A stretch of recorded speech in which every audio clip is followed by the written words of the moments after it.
¿Cómo están? Bienvenidos. ¿Conocen esa frase de si no está roto, no lo arregles? Si no está roto, no metas la mano ahí.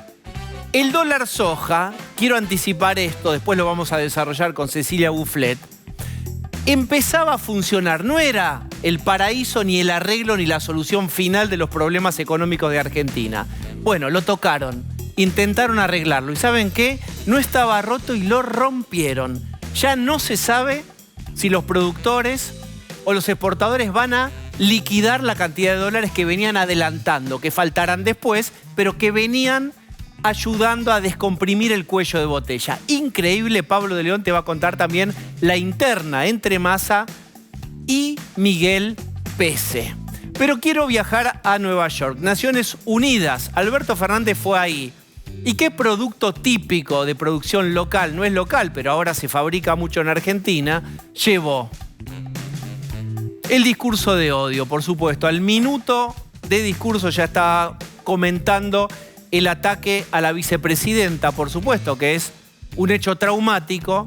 Pero quiero compartir con ustedes lo que tal vez no te sorprenda, y es cómo está forzando el oficialismo el vínculo entre el atentado y las ideas de la oposición. ¿De qué oposición? De Juntos por el Cambio. Mira esta frase. La violencia fascista que se disfraza de republicanismo no conseguirá cambiar ese amplio consenso al que adhiere la inmensa mayoría del país.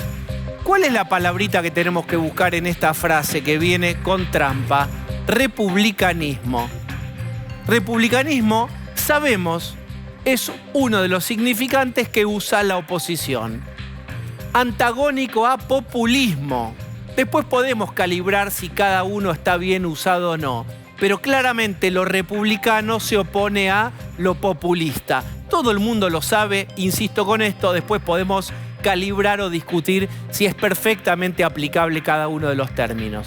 Fíjense cómo implanta Alberto Fernández en Naciones Unidas la idea de que en realidad detrás del escudo del paraguas republicano puede haber fascismo. Pareciera que no termina de entender el oficialismo que hay actores sociales, desgraciadamente, que están emergiendo y que ya no representan esa división del truco de nosotros y ellos. Ahora es nosotros, el gobierno, el peronismo, el kirchnerismo, y hay un ellos que es Juntos por el Cambio, pero hay otros ellos más inorgánicos, más complejos, probablemente violentos, frustrados, que transforman la frustración quizás en fantasías violentas, incluso son capaces de llevarlas a la práctica. Hay actores sociales que fueron formándose e incubándose en el malestar y la frustración económica. De ningún modo esto justifica ninguna acción violenta, pero lo que parece es que el gobierno no alcanza a radarizar esta tipología nueva social de pibes y pibas a las que todo el tiempo están buscando engancharlos con los servicios de inteligencia. Uno no descarta eso, pero vayamos viendo lo que hay. Y lo que hay es desencantados, rotos, con urbano profundo, redes sociales y pibes que en un momento dicen queremos pasar a la acción. Nos pudrimos de la oposición de Juntos por el Cambio porque nos parecen tibios. Incluso algunas conversaciones dicen Milei nos parece tibio, Esper nos parece tibio. Todo les resulta tibio. Ahí hay un llamado de atención muy fuerte y hay que advertir que algo está pasando y se está incubando. Y vuelvo, esto no es justificar la violencia que a todas luces condenamos, pero hay que empezar a leer fenómenos sociales emergentes. Si insisten en vincular con el republicanismo, van a estar mirando para el lado incorrecto. Y por supuesto, es la búsqueda del oficialismo de colocar en la cancha al mismo rival de siempre, al que le sabe competir. A estos otros actores violentos todavía no sabe cómo leerlos y cómo enfrentarlos. ya no es nosotros y ellos, sino por lo menos varios tipos de ellos parados frente al partido político gobernante. Atención con esto. Acompáñenme. Está Cecilia Bufflet. ¿Cómo estás? ¿Cómo le va? Pablo de León. ¿Cómo te va? Osvaldo Bazán. Buenas noches. Y está también Lucía Salinas. ¿Qué tal? Muy buenas noches. Alberto llevó el discurso de odio. No es un producto típico argentino, pero está tristemente de moda hace 4 semanas, 3 semanas. Es lo que parece sintetizar lo que el gobierno cree que es lo que está ocurriendo. ¿Qué les pareció, Pablo de León? ¿Qué te pareció la presentación de Alberto Fernández? Bueno, Alberto Fernández va a la ONU como van los presidentes. Algunos preguntaban, ¿tiene que ir el presidente? Sí, el presidente tiene que ir. Y lleva reclamos históricos de Argentina. Islas Malvinas, la AMIA. Y ahora introduce un dato que es el intento de asesinato de la vicepresidenta de la Nación. Es lógico, Cristina es vicepresidenta actual, 2 veces presidenta.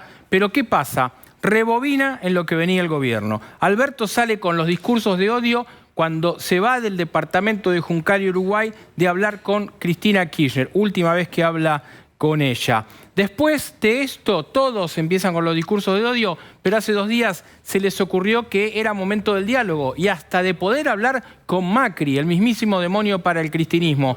¿Qué pasó? Hoy se desarmó todo, no solo presidentes, sino voceros, como el diputado Eduardo Valdés. En estos momentos volvieron con los discursos del odio. ¿Dónde? En las Naciones Unidas. Y después cuando podamos veamos el tape, porque el tape te muestra claramente cómo vincula la violencia política con el republicanismo. A ver, veámoslo. Los argentinos construimos el acuerdo del nunca más al terrorismo de Estado y a la violencia política. Valoramos la democracia como un modelo de desarrollo social que exige respetar al otro en la diversidad. Estoy seguro que la violencia fascista, que se disfraza de republicanismo, no conseguirá cambiar ese amplio consenso al que adhiere la inmensa mayoría de la sociedad argentina. Bien, fascismo, republicanismo. Fíjense ustedes cómo se va trabajando para que convivan y estén próximas ambas palabras en la misma oración. Exactamente. ¿Republicanismo con qué lo relaciona el kirchnerismo? Recordemos los banderazos, con esas protestas que sucedieron contra este gobierno. División de poderes. Exactamente, división de poderes y concretamente la observación es sobre todo el universo de Juntos por el Cambio. ¿Violencia fascista es esto? Este es un error que está gravísimo, que está cometiendo el presidente, no acá, en las Naciones Unidas, ni más ni menos. Osvaldo Bazán. Sí, no es el único de los errores que ha cometido. Recordemos que habló del bloqueo de Cuba y Venezuela, digamos, bloqueo que en la realidad no existen como tal, pero además con muy mal timing. Hoy justamente la Comisión Independiente que estudia los derechos humanos en Venezuela, de parte de Naciones Unidas, dio un informe lapidario, el tercer informe de este año, en donde habló, por ejemplo, de los diversos tipos de torturas que están sufriendo los presos políticos en Venezuela: golpes con palos, asfixia con bolsas de plástico, sustancias químicas en cubos de gas, posiciones de tensión denominada crucifixión. Bueno, todo eso fue informado hoy. Y lo que dijo Alberto Fernández es que estaba en contra del bloqueo a Venezuela. A ver, ¿qué dijo exactamente Alberto Fernández? Quiero llamar la atención por la utilización de medidas unilaterales de coerción. De acuerdo con la Carta de Naciones Unidas, las únicas sanciones legítimas son aquellas impuestas por el Consejo de Seguridad para hacer cumplir sus decisiones en materia de mantenimiento de la paz y de la seguridad. En virtud de ello, Argentina se suma al reclamo de los pueblos de Cuba y Venezuela para que se levanten los bloqueos que esas naciones padecen. Bien, ahí como está. Tal, además, no existe como tal el bloqueo, pero además otra de las cosas que se supo hoy a través de Naciones Unidas es que los servicios de inteligencia venezolanos están siendo educados de alguna manera por los servicios de inteligencia cubanos. Esto se comprobó y hoy fue lo que denunció Naciones Unidas. Muy bien. Lucía. Bueno, me parece que en principio es este discurso, como señalaba Pablo, que traslada el presidente de la Nación y que tiene que ver con la gran tesis y explicación que el gobierno tiene y que en distintos funcionarios, diputados, senadores buscan instalar a la hora de explicar el comportamiento de Fernando Sabac Montiel, que el 1 de septiembre atentó contra la vicepresidenta de la Nación y que ya fue procesado la semana pasada por la jueza Capuchetti. Creo que este es el argumento al cual el gobierno busca darle cada vez mayor contenido, mayor fuerza con sus propias lecturas, con sus propias interpretaciones, incluso fuera de lo que el fallo judicial ya determinó, que es el plan criminal para asesinar a Cristina Kirchner, que planearon estas dos personas por ahora, Fernando Sabac Montiel, Brenda Uliarte, pero a los cuales no les atribuyó ningún tipo de vinculación con organizaciones políticas hasta el momento. Muy bien.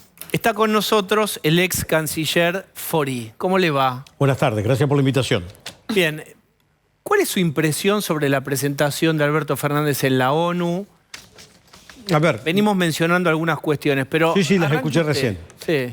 Fue una locución pastoral, esa que hacen los pastores cuando piden que no haya más inequidad en el mundo, que cesen las guerras. La verdad que no tuvo el contenido que puede de algún modo atraer a un auditorio bastante escaso que hay siempre cuando el presidente que habla o el jefe de delegación que habla no tiene primera línea o no habla justo después, por ejemplo, del presidente de los Estados Unidos, del primer ministro chino, de alguna otra figura relevante. Hizo algunas menciones, ustedes acaban de hablar de lo de Cuba, Irán, Venezuela. Realmente el informe, como creo que lo señaló usted recién, es lapidario y nosotros aparecemos ahí que cesen los embargos. La gente está un poco confundida porque las empresas de occidentales o de Estados Unidos que tienen inversiones en Venezuela no quieren tener negocios porque es un régimen represor y violador de los derechos humanos. No es que hay un organismo que decretó el embargo a Venezuela, Cuba lo tuvo en algún momento, viven en otra ciudad, pero la verdad es que son regímenes dictatoriales como Cuba, Nicaragua y Venezuela y nosotros estamos ahí en el medio del camino tratando de defender ¿qué? Los argentinos lo que queremos es que se viva en democracia, que se respeten los derechos humanos y que haya realmente progreso. Ahora, el progreso o la distribución no se logran solamente por decirlo. Hay que tener medidas concretas. Y nosotros, por ejemplo, en seguridad alimentaria, que podemos hacer una gran contribución, porque él habló de eso, no tomamos las medidas internas. Dejemos de embromar con las retenciones, con los impuestos, hagamos funcionar los puertos, generemos condiciones para una mayor productividad agropecuaria, para mayor tecnología. Vamos de cero con esta cuestión, porque estamos hablando de algo, dando por supuesto que todos sabemos qué es lo que los presidentes deben ir a hacer a Naciones Unidas. Entonces, mi pregunta es, usted tiene que ir a Naciones Unidas. ¿Es con el temario que usted lleva? ¿Hay un eje que es como, no sé, los congresos de médicos donde hay un tema? ¿Cómo es? Y a partir de eso, ¿cuál hubiera sido el discurso deseado según su punto de vista? A ver, hay años en que claramente hay un tema, por ejemplo, cuando se discutió más ampliamente y tarea que sigue, el cambio climático, al que él hizo también referencia. Pero en general, los jefes de delegación llevan su temario. O sea, es abierto, es una tribuna abierta y cada uno va con sus... transmitir un mensaje a la escena internacional, pero sobre todo para el mensaje de la interna. Cuanto más interna tiene, menos atención tiene del auditorio internacional. ¿Usted dice que en realidad es la vidriera en el exterior para la interna? Tiene mucho de eso. Hay algo que digo que hay que empezar a pensar.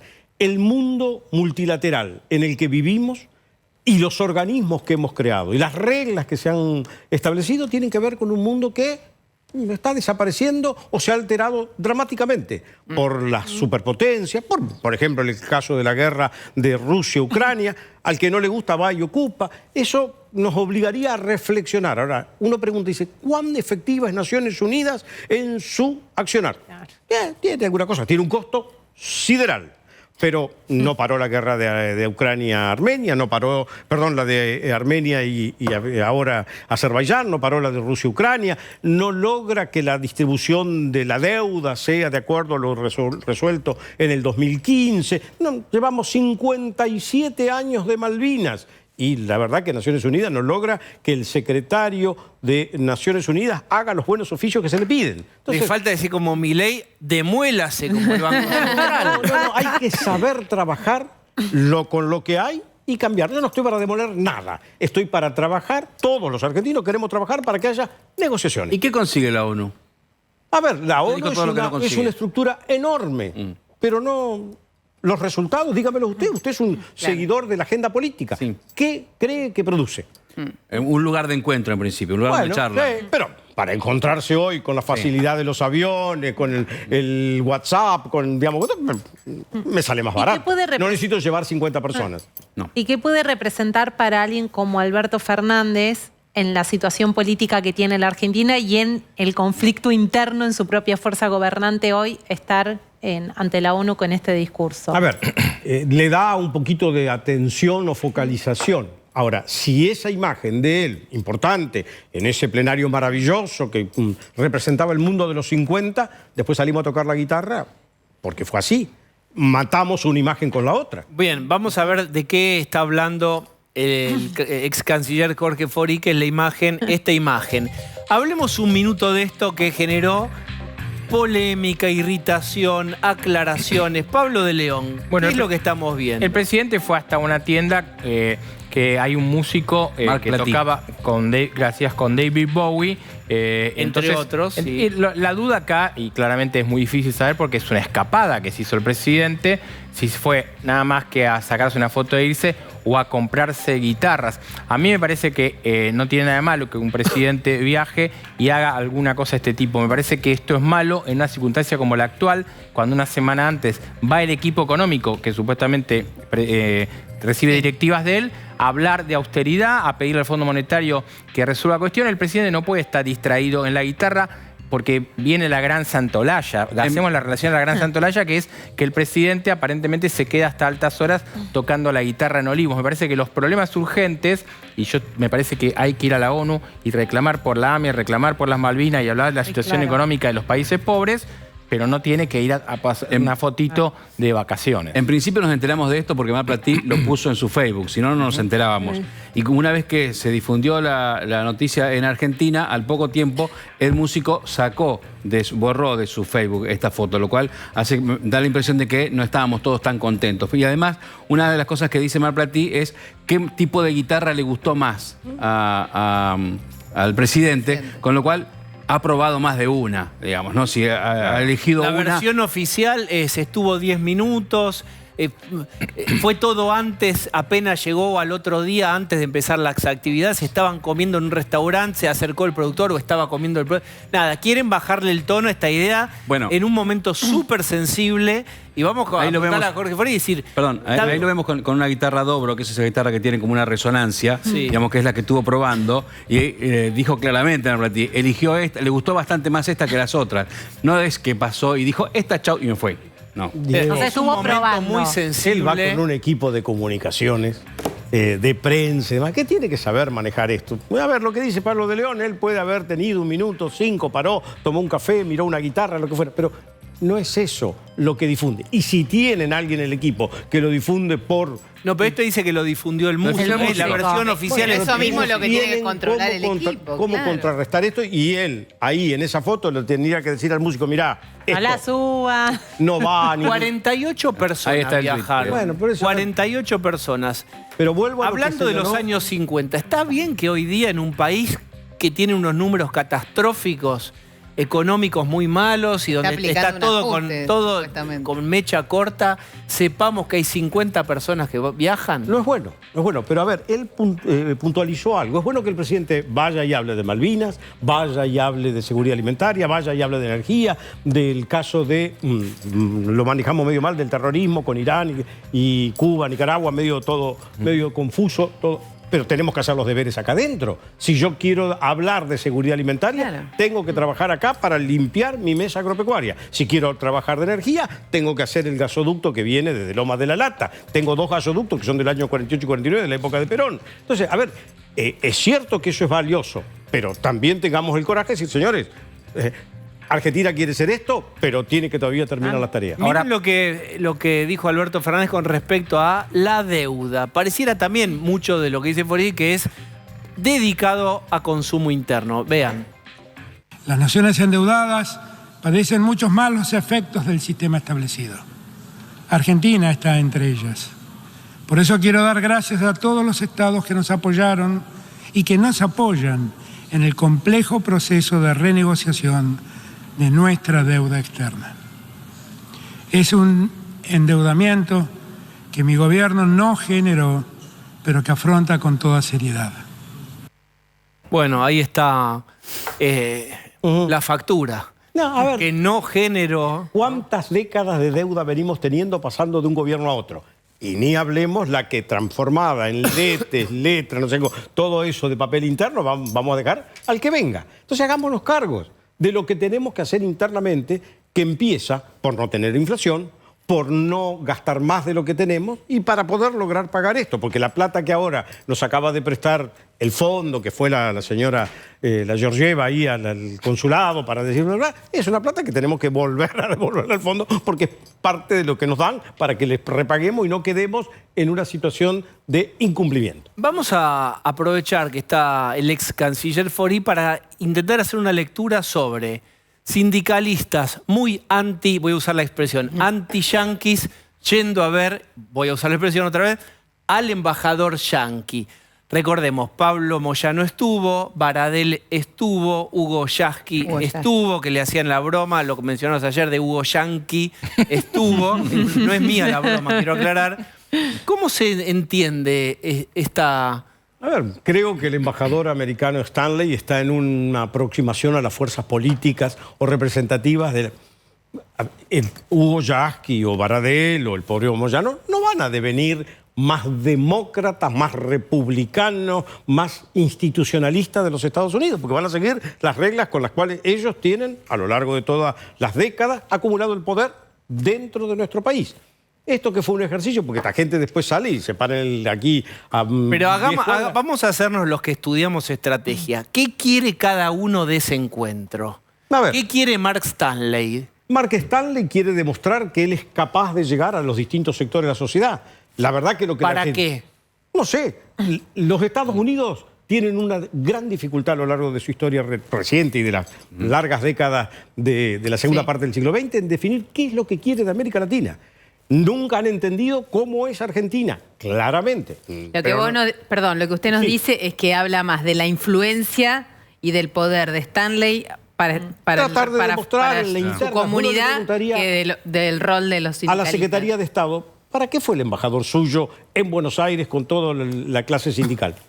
No sé, no sabe. Veamos fotos, mientras charlamos, veamos el álbum de fotos. Ahora, esa Ahí foto, está. Diego, esa foto de Stanley ocurre después de que hace un par de semanas en un evento empresarial muy importante donde habló Stanley, le recomendó a Rodríguez Larreta que el consenso político de oposición y oficialismo ocurriera ahora, que no esperara que haya un cambio de gobierno. Es una recomendación sumamente valiosa. Pero ¿cuál es el rol de un de un embajador de Estados Unidos diciendo eso públicamente, recibiendo a oficialismo y oposición, mostrando todo tipo de contactos? ¿Qué rol quiere jugar? A ver, en la Argentina, todas las medidas que vienen desde la famosa casa del Palacio Bosch siempre tienen algún ruidito en los distintos interlocutores. Si yo tuviera... A ver, Horacio Rodríguez Larreta está haciendo un verdadero esfuerzo de decir, a ver, pongámonos todos dentro del mismo barco.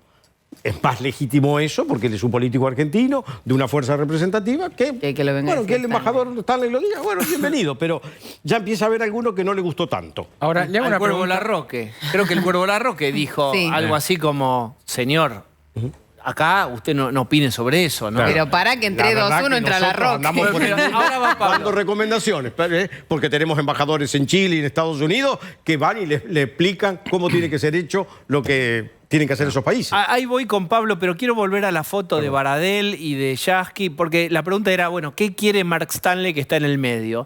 Vamos a... ¿Qué pretende usted de mí? ¿Qué pretende Baradel y Yasky de ese encuentro? ¿Para qué aceptan? Hipótesis. A ver, yo no sé, es como una visión... Ellos han criticado acerbamente a los Estados Unidos. Las fuerzas sindicales de Estados Unidos son poderosísimas, particularmente las vinculadas al Partido Demócrata. Inclusive les han generado financiamiento a algunas instituciones acá vinculadas a la fuerza de trabajo. Sí, a ver, que es una expectabilidad pública. Yo soy importante porque, mirá, me puso acá al lado el embajador americano. Pero era mancha venenosa la embajada. Por eso digo, para algunos sectores lo es.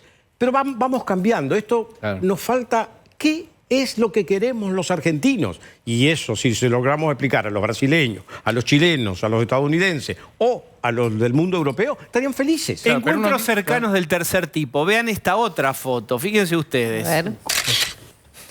Bien. Pablo Moyano se suma ya también. Está Daer. Gerardo Martínez a la derecha. Está Carlos Acuña y Héctor. O sea, está el triunvirato de la CGT más Andrés Centauro Rodríguez a la derecha, al lado de la mujer está el jefe de los estatales, histórico, y a la derecha el hombre de la construcción, Gerardo Martínez. Estos son los gordos, entre comillas, porque los otros también son gordos, digo, son los que conocidos como los gordos. Ahora, yo lo que digo es, antes de esta foto de Yasky y Baradel, unos días antes, Massa hizo una gira por los Estados Unidos donde mostró que una agenda tiene ahí, una vieja Casio tenía con algunos contactos, también difícil de digerir para el cristinismo. ¿Cómo ven ustedes en Juntos por el Cambio? Usted fue canciller de Macri. Este rol de Massa mostrándose que la embajada, por lo menos por un tiempo, no es mala palabra. A ver, primero no quiero asumir la representación de una fuerza política porque no la tengo. Estoy identificado en el sector, pero no soy el representante ni el expositor. Creo que Massa hizo un ejercicio que algunos llamó por ahí con bastante criterio de matafuego. Tratar de apagar un incendio que teníamos en el frente financiero, cambiario y demás, y logró resultados. Ahora está el presidente, casi viendo a los mismos que vio Massa. Con lo cual el señor que recibe en menos de una semana por segunda vez ahora el jefe del Estado, del ministro que lo fue y lo persuadió de hacer cosas, y dice, ¿me va a cambiar ahora la regla? ¿Me va a ratificar? Desorienta un poquito esto. Es non bis in idem. El presidente de la Nación es abogado. Sí. ¿Pagamos algo por aquella frase de Alberto Fernández de que Rusia sea la puerta de entrada a Latinoamérica? Bueno, esa la hemos dejado borrada por unos días. Yo me acuerdo. Realmente, porque inclusive lo de Irán, Cuba y Nicaragua, cuando creo que usted lo dijo recién muy claramente, en Cuba, con asesoramiento iraní, se entrenan agentes de Venezuela que operan en la región. Entonces, si vamos a hablar del terrorismo, como habló el presidente en su discurso, tenemos que tener claro dónde están nuestros objetivos, nuestros valores. La sociedad argentina quiere vivir con los demócratas del mundo, no con los totalitarios. Bien, tenemos de casualidad el discurso de Petro en Naciones Unidas. Veamos, vamos a desconectar el ombligo, el ombliguismo, y vamos a ver otra cosa. Pero fíjense, porque no tiene desperdicio. Presidente de Colombia. ¿Qué es más venenoso para el ser humano? ¿La cocaína o el carbón o el petróleo? El dictamen del poder ha ordenado que la cocaína es el veneno y debe ser perseguida, así ella solo cause mínimas muertes por sobredosis y más por las mezclas que provoca su clandestinidad dictaminada. Pero en cambio el carbón y el petróleo deben ser protegidos, así su uso pueda extinguir a toda la humanidad. Bien. Analice eso. No, tengamos claro. La tiene fácil. El carbón y el petróleo han sido en siglos sucesivos la fuente energética que mantiene el sistema industrial y abastece todo el sistema de trabajo, permite prender todos estos reflectores, todo lo que hemos construido en la modernidad y cotidianidad y desarrollo industrial. La cocaína es un consumo suntuario que destruye al ser humano. Suntuario lo digo desde el punto de vista que hay que tener plata para consumir. No construye trabajo, sí, hay toda una industria de la cocaína que... Lo está defendiendo como si fuera una industria de su país. A ver, él no tiene ganas de ser considerado eso, adelante. Pero lo que no defiende ni siquiera los cocaleros. No. Habla de la cocaína. Para mí ese es el paso novedoso. Yo nunca había escuchado poner en pie de igualdad. Con todo lo que representó para Colombia justamente la cantidad de muertes de Colombia. Digo, para el mundo. La verdad que la izquierda colombiana ha tenido toda una vinculación extraña con los productores que generan el negocio de la cocaína, con el cual se han autofinanciado en algunos de los movimientos insurgentes y que empiezan a, ¿cómo se puede decir?, expandirse por toda la región. Entonces, bueno, estará cumpliendo con compromisos que habrá... Como otras industrias llegan con su lobby a la política, usted dice que está claramente también. Quizás se llama aportantes de campaña, tal vez. También. Pero quizás esto también explique la reacción de Stanley en la Embajada de Argentina, ¿no? Ver un poco más cómo está funcionando Argentina en ciertos niveles. A ver, Bien. el mundo nos pide que funcionemos de manera normal, porque el mundo no logra entender que existen 4 categorías de países: desarrollados, subdesarrollados, Japón y la Argentina.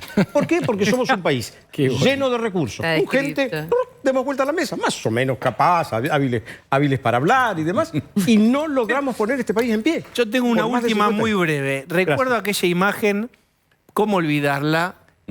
Dante, Sica y usted abrazándose como si fuera el gol cuando parecía que estaba el acuerdo con la Unión Europea. El acuerdo está. Está. Bien, ese gol fue anulado y ese El VAR. festejo de ustedes dos Alguien emocionante. vino a la cancha, agarró la pelota y dijo, como esta pelota la trajo, ya saben quién, el que estuvo antes, El gato. yo me la llevo y acá no se juega más. No va a haber. Y los acuerdo otros con- del otro equipo dijeron, che, ¿por qué se llevan la pelota ustedes?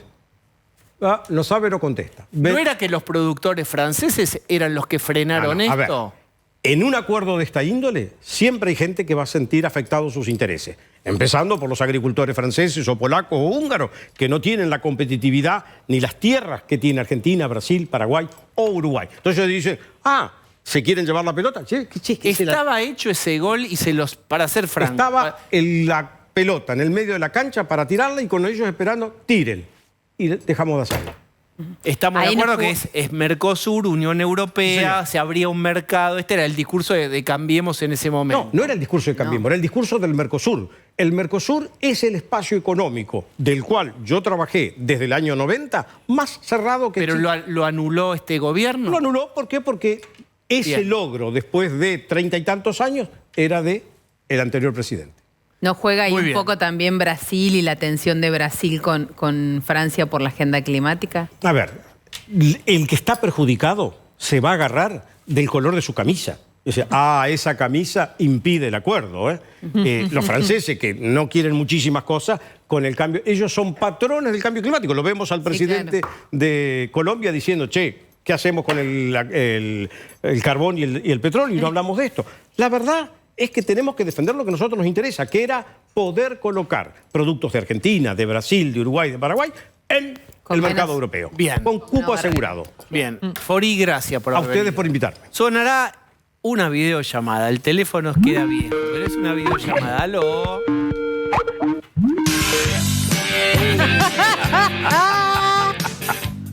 Mark Knopfler. Escuché ese riff, Diego, qué maravilla.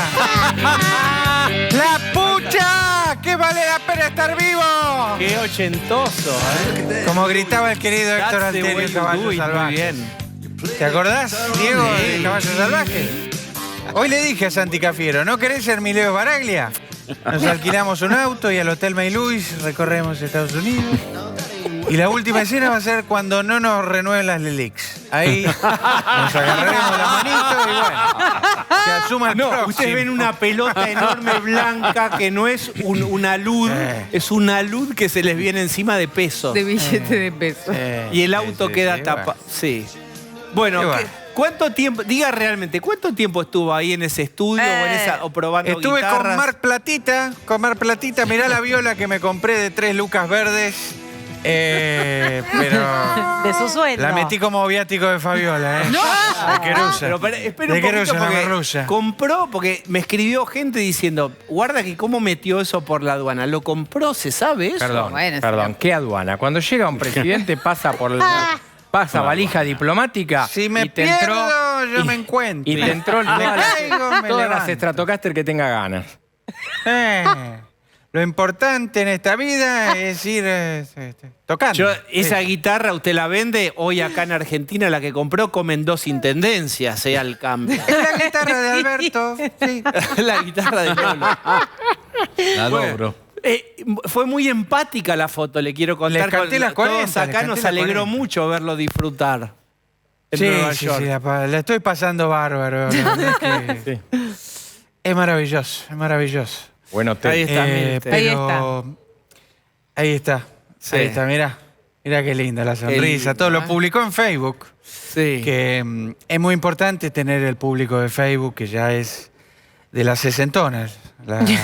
No le baje Yo el ya precio puedo. a Facebook porque yo lo veo muy vivo todavía. No. Mira. Bueno, sí, claro, sí, no se haga el yo estoy modelo más en Instagram. pendex. A mí me gusta más Instagram. Sí.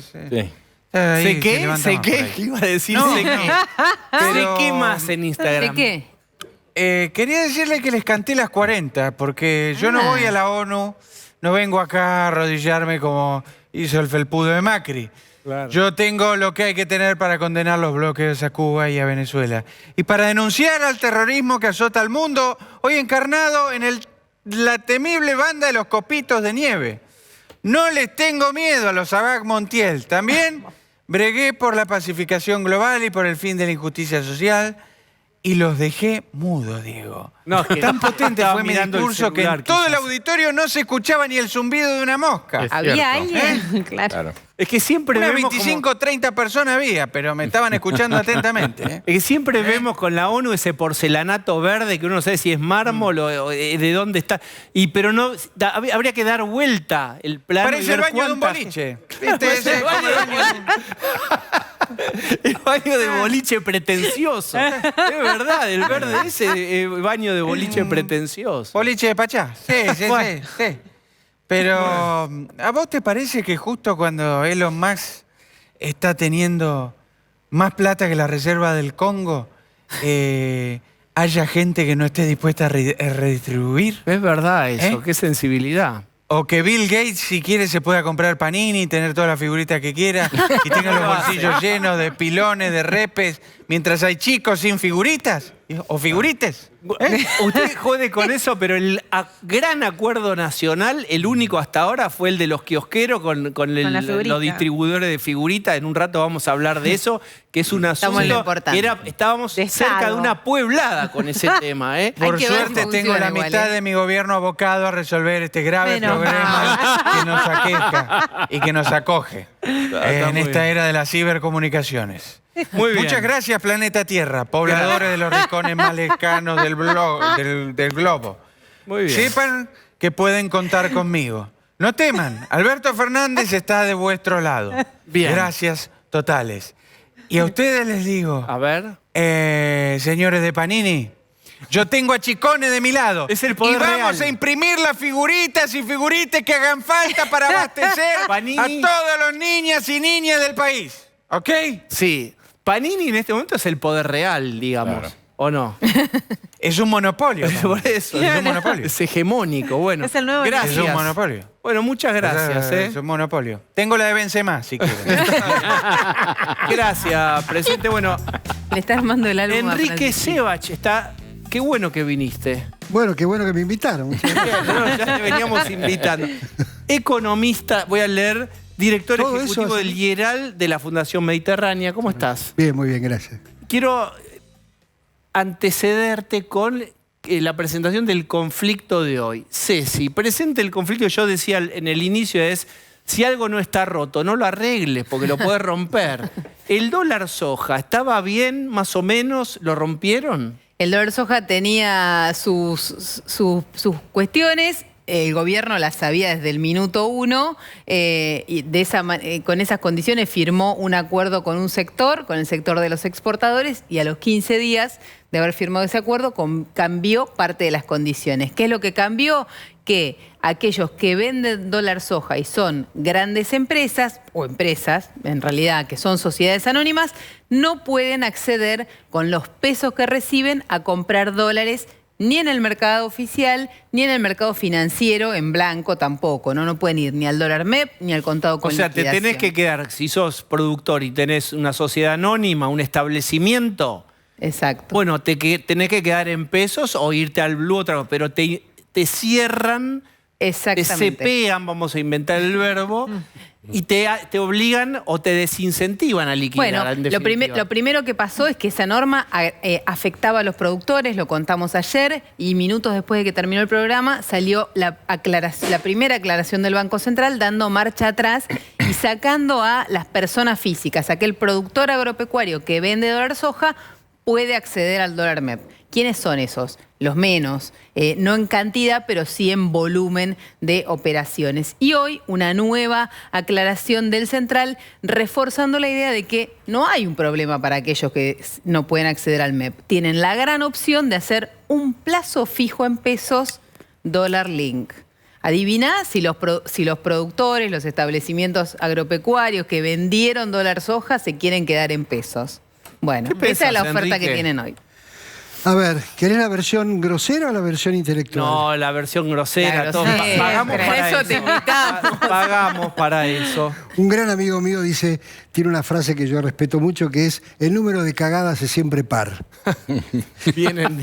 Y creo que marca esto, y la versión intelectual, porque la voy a decir, es de Peter Sage, que decía, la solución de ayer es el problema de hoy. Claro. Porque básicamente el gobierno intentó, con éxito, como decía Cecilia, que los productores de soja adelantaran ventas que de todas maneras iban a hacer. O sea, vos le pagues 200, le pagues 1000 o le pagues 4000, la producción de soja no aumenta. En el corto plazo es lo que hay. Simplemente que la van vendiendo a cierto ritmo porque el campo tiene la criptomoneda que es el quintal de soja. Claro. O sea, como no puede tener pesos que se le diluyen al 7% mensual, tiene el quintal de soja, lo usa, bueno, lo canjeo por insumos, compro un tractor, una maquinaria, un repuesto o lo que fuera, y me Pago guardo el alquiler resto del y campo. ahorro en soja. El ahorro en soja tiene la ventaja que está atado al dólar, porque es al dólar oficial, y bueno, entonces vos tenés un producto atado al dólar oficial y lo tenés ahí.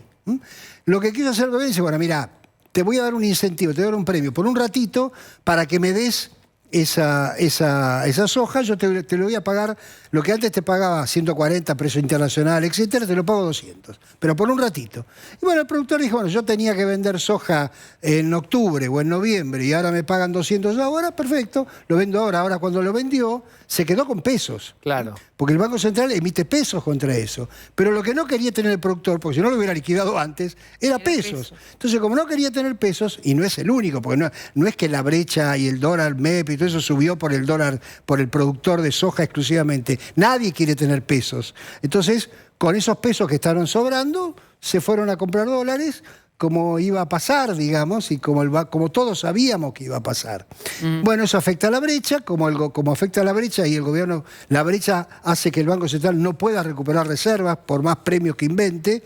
Entonces, ¿qué hace? O subís el piso, que es devaluar, cosa que el gobierno no quiere, y en cierta medida tiene razón que en este descalabro a lo mejor no le sirve, o baja el techo. Para bajar el techo, o subir la tasa de interés, le das premio al que tiene pesos, digamos, o le prohibís que compren, que es lo que finalmente terminó haciendo. Hoy no puede comprar el que tenía operaciones de soja, pero tampoco puede comprar el que recibe subsidio para la electricidad y para el gas y para el agua, y cuando pueda bajarse del subsidio al agua, y no puede comprar el que recibió, no sé, algún plan de ayuda en algún Pero momento. yo te pregunto Ahora, el problema central es que el Banco Central no tiene dólares, no puede recuperar reservas con esta brecha, le salió bien en el corto plazo este adelanto y tiene algunos dólares ahora para pagarle al fondo, para mostrar, etcétera, pero el problema de fondo sigue igual. Hay muchos pesos, hay mucho desequilibrio macroeconómico, muchos pesos para la falta de dólares, y esto va a seguir así hasta que no resuelva el fondo. Pero déjame quedarme un minuto más en este tema. Sí. Y entonces, ¿no están frenando la liquidación de dólares con esto? Sí, bueno, lo que pasa están es que pegando un tiro en el pie? A ver, primero hay un desfasaje, ¿no? Hay cierto rezago. Vos cerrás las operaciones que no sé, la semana pasada y liquidás ahora, falta una semana o unos días. A lo mejor, a lo mejor el Banco Central dijo, bueno, ya me dieron todo lo que me iban a dar, paro acá y como tenía pensado parar, no me va a cambiar mucho la situación en los próximos días y después veremos. Pero obviamente es decir, vos tenés dos problemas. Un problema reputacional, o sea, cada premio que vas a ofrecer ahora lo van a mirar por todos lados y te van a decir, che, pero ¿en serio que me lo vas a dar, me lo vas a sacar, etcétera? O sea, vas a quedar más premio todavía para ver si convences a algo, a quien sea. Y segundo, que otra vez, que claramente mientras vos tengas los problemas de fondo que tenés, son todas martingalas, artilugios para evitar el problema de fondo, que es o tenés que devaluar, poner el precio del dólar al cual hay, o tenés que hacer ajuste fiscal, ajuste monetario, etcétera, que no lo vas a hacer. Ahora vamos a lo de fondo. ¿Hay una interna entre Pese y Massa? Sí, absolutamente. Hay una interna desde el primer día, incluso desde que antes de que Massa asumiera en el Ministerio de Economía, y ayer cuando Cecilia Bufflet nos contaba a todos nosotros acá en el programa esta medida, estallaron los celulares. A rato después tuiteaba el secretario, en realidad, porque es ministro en los hechos de Agricultura, Bailo, tuitea diciendo que él no tenía, que la medida no alcanzaba a los productores, y por afuera dice, yo no sabía nada de esto.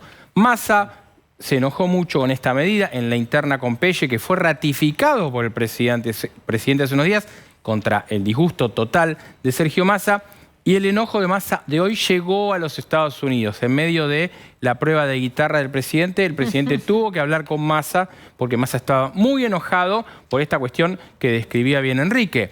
Yo estoy tratando de ordenar esto, te puede gustar o no cómo lo hace, y estoy tratando de generar confianza en algunos sectores y le meto una jugada que les cambia las reglas de juego. Esto Massa lo perjudica en su intención de mostrarse creíble ante algunos sectores económicos y desató una fuerte interna que no termina acá, que va a seguir. ¿El presidente llamó a Massa? No, Massa lo llamó al presidente. Pero siempre en todos los temas en Argentina es como pollo o pasta. Las dos posibilidades es por impericia o es por maldad. Creo que tengo la misma, comparto la información con Pablo. De esa interna está absolutamente latente. La verdad es que se renovaban 5 lugares en el Banco Central y Miguel Pese logró que 4 de esas posiciones sean nombres que él quería y probablemente el nombre que falta nombrar sea el de Eduardo Hecker, un nombre de Alberto Fernández. ¿Se acuerdan? El que se enteró por WhatsApp dando un discurso que lo habían echado del Banco Nación. Bueno, Hecker probablemente entre al Banco Central en estos días. Ahora, creo que también un poquito la impericia jugó, Enrique. Porque ese documento se tiene que haber discutido dentro del Banco Central y Sergio Massa tiene hombres dentro del Banco Central. ¿Qué decís vos? ¿Impericia, maldad, interna, torpeza? No me quiero meter en esas calificaciones porque las ignoro, por supuesto, pero yo creo que acá hay, otra vez, cuando vos tenés un problema que no lo podés resolver con el tema de fondo y empezás a inventar otras cosas y siempre aparece alguno con alguna solución. Entonces viene uno que dice, che, lo mejor para esto son los ojeros que están comprando. Prohibir a los ojeros. Y al otro día vienen, no, lo que pasa es que son los que tienen prohibir los ojeros, sube el blue, entonces. Subir y van y vienen con ese... O sea, voy a ser honesto. Eso es impericia.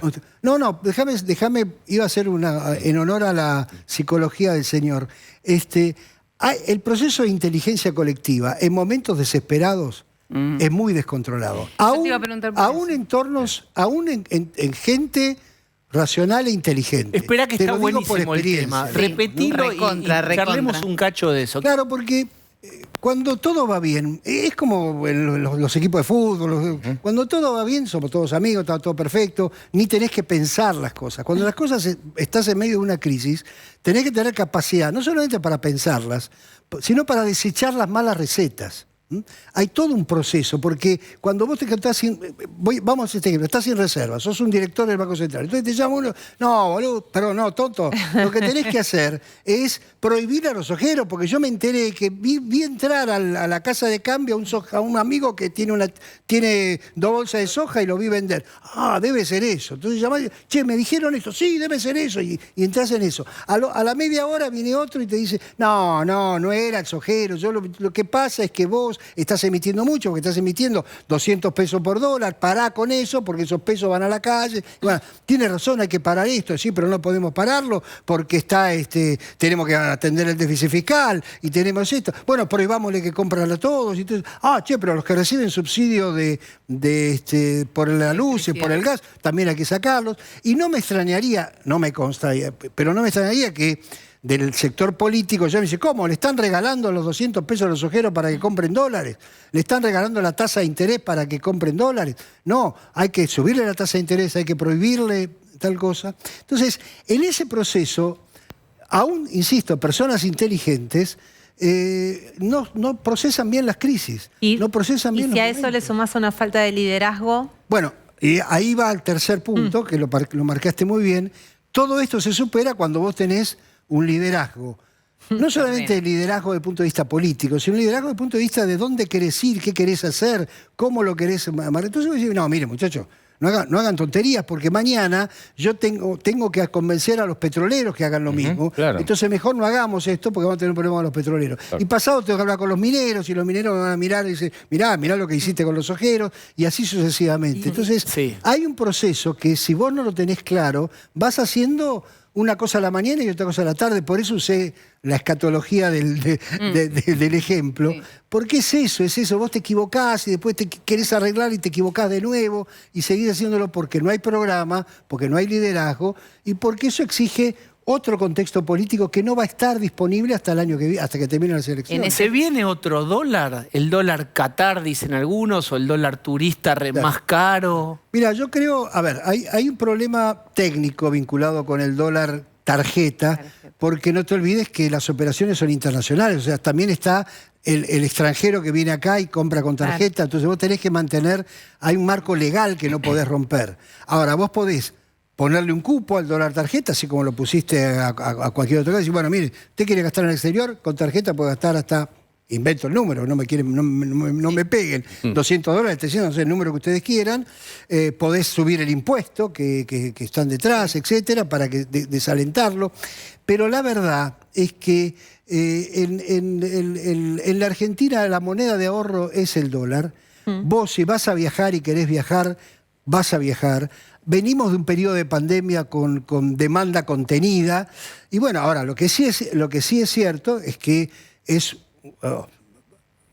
bastante desprolijo, para usar una palabra, que vos le vendas 800 millones de dólares por mes, 600, 800, que es más o menos el número, a gente para que viaje o para que compre en el exterior o lo que fuere, a 140 pesos, cuando le estás prohibiendo importaciones de cualquier cosa y de cualquier tipo, ¿no es cierto?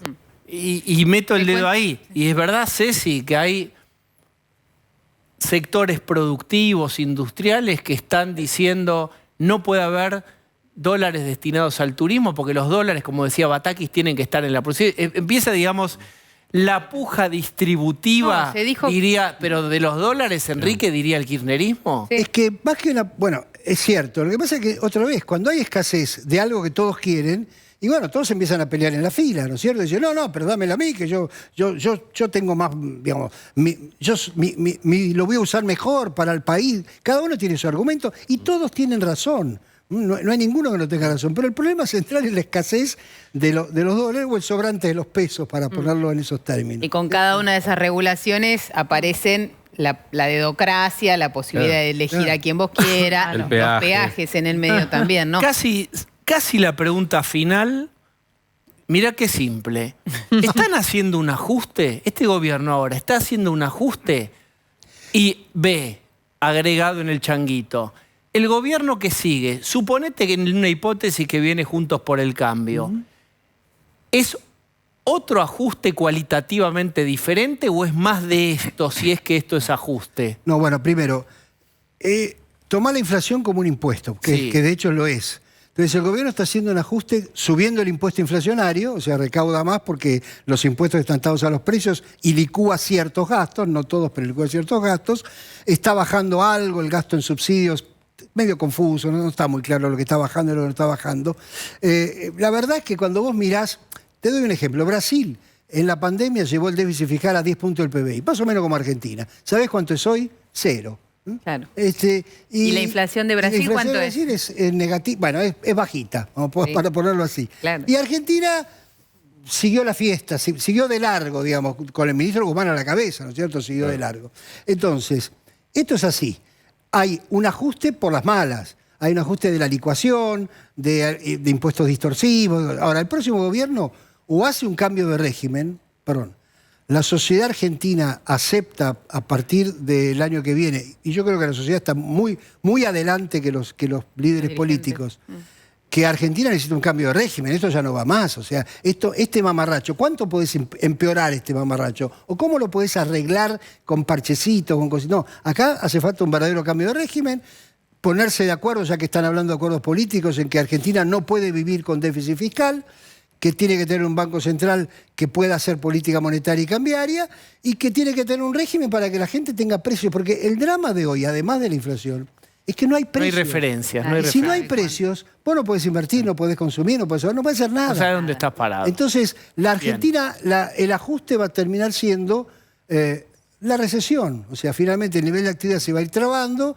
y esa trabazón hará que en vez de poder subir los precios 10, pueda subir los 7, o 6 o 5, lo que fuere. Y bueno, esperemos que el próximo año podamos, al final del año, iniciar un cambio de régimen en serio, digamos, ¿no? Enrique, ha sido un gusto. No, el gusto tu es mío, visita. muchas Tanto que te vamos a invitar la semana. No, nos corriste, invítenme la semana. Ya te vamos a invitar. Vamos a hacer una tanda, por favor.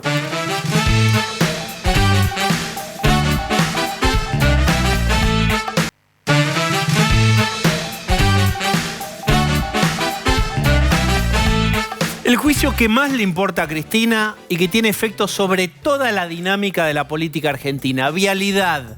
Hoy era un día importante para saber cómo Veraldi, el abogado de Cristina, iba a intentar explicar los vínculos comerciales entre los Kirchner y Lázaro Báez. A ver, Lucía Salinas. Bueno, acá tenés una frase textual de Carlos Veraldi que hoy concluyó la segunda jornada de alegatos.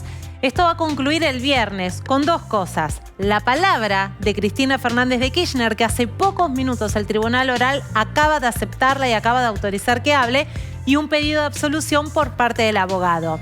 Esto ocurrió hoy.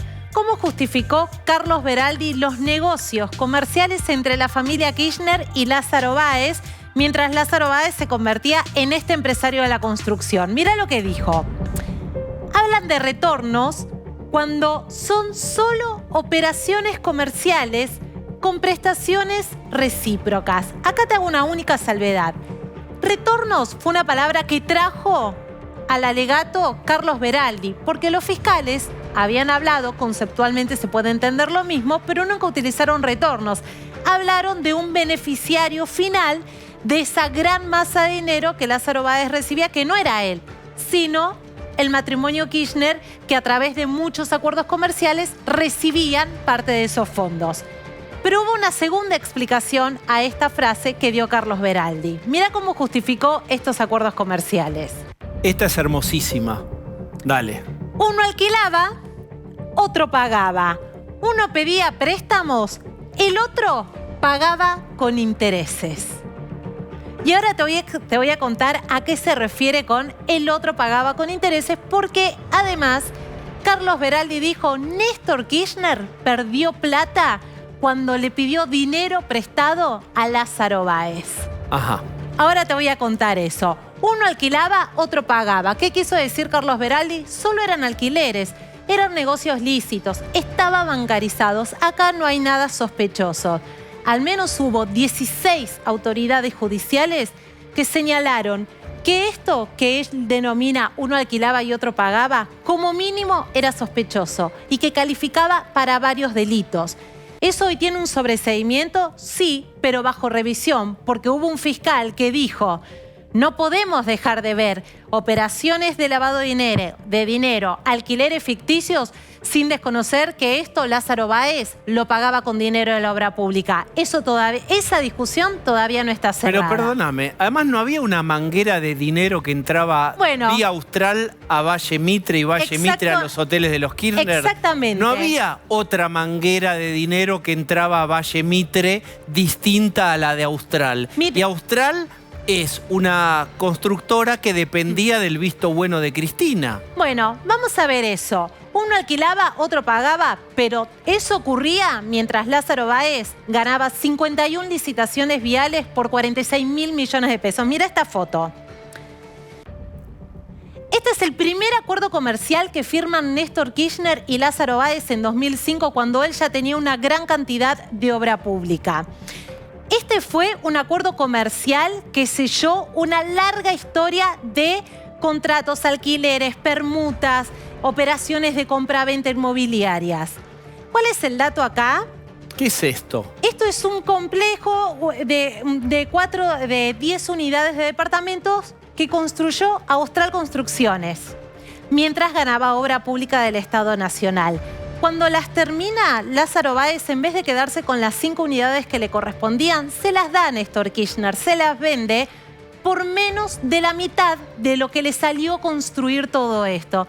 Ni siquiera recuperó el dinero de la inversión. Un negocio desfavorable, podríamos decir, para Lázaro Báez. ¿Qué dijo el fiscal Luciani? A Lázaro Báez no le importaba, porque él iba a seguir ganando dinero de la obra pública. Pero, digamos, esto es como cuando vimos la escena de la Rosadita y la escena de La Plata, sí, que alguien dijo, yo veo a alguien contando dinero. Es como, no veo nada ilícito. No veo nada ilícito. No había termosellado, no había una escena ilícita, sino que era simplemente gente contando dinero. Bueno, esta fue la puerta de inicio de lo que vas a ver a continuación. Y esto sí selló una historia de acuerdos comerciales. El Hotel Alto Calafate le pertenece a Otesur. Austral Construcciones, en diciembre de 2007, le presta a Austral Construcciones, la misma empresa que iba ganando sistemáticamente obra pública vial, 8.3 millones de pesos a Néstor y a Cristina Kirchner, para que en febrero de 2008 ellos compren este hotel. En mayo de ese año necesitan a alguien que lo explote, que lo administre, que lo alquile. ¿A quién fueron a buscar? A Lázaro Báez, que se había abierto unos pocos meses antes una empresa conocida como Valle Mitre. Valle Mitre no tenía dinero. Entonces, la misma empresa que le dio el préstamo para comprar este hotel a los Kirchner, le dio plata a Valle Mitre para que pueda pagar ese canon. De 2009 a 2013... ese canon que se pagó con dinero de Austral Construcciones representó 29 millones de pesos para el patrimonio de la familia Kirchner. De aquella época. De aquella época, ahora... exactamente. Esto vino de la mano de otra operación. Este hotel, el Hotel Las Dunas, también ubicado en Calafate, le perteneció a Lázaro Báez. Se lo vendió por $700.000 en el año 2009 a la familia Kirchner. A los pocos meses, Máximo Kirchner firma un contrato de locación con Valle Mitre. También seguía recibiendo dinero a Austral Construcciones y así logró pagar este canon de locación. Hoy, ¿sabés qué dijo Carlos Beraldi? Lázaro Báez no explotaba, no administraba los hoteles. ¿Qué querían? ¿Que Lázaro Báez esté gratis en los hoteles? No, Lázaro Báez nunca estuvo en los hoteles. Eso es otro punto. Y última foto. Otra foto. El terreno. Este gran terreno del cual Beraldi no hizo una sola mención hoy. 87.000 metros cuadrados, un terreno valuado en 17.4 millones de pesos. La mitad le pertenece a otras construcciones, la otra mitad le pertenecía a Cristina Kirchner, ahora le pertenece a Máximo y a Florencia Kirchner. ¿Por qué Austral Construcciones tiene la mitad de este terreno que era de la expresidenta? Porque Austral le cedió un terreno a Cristina Kirchner para que amplíe su hotel boutique conocido como Los Sauces Casa Patagónica y en vez de pagarle, permutaron y tienen en condominio este gran terreno.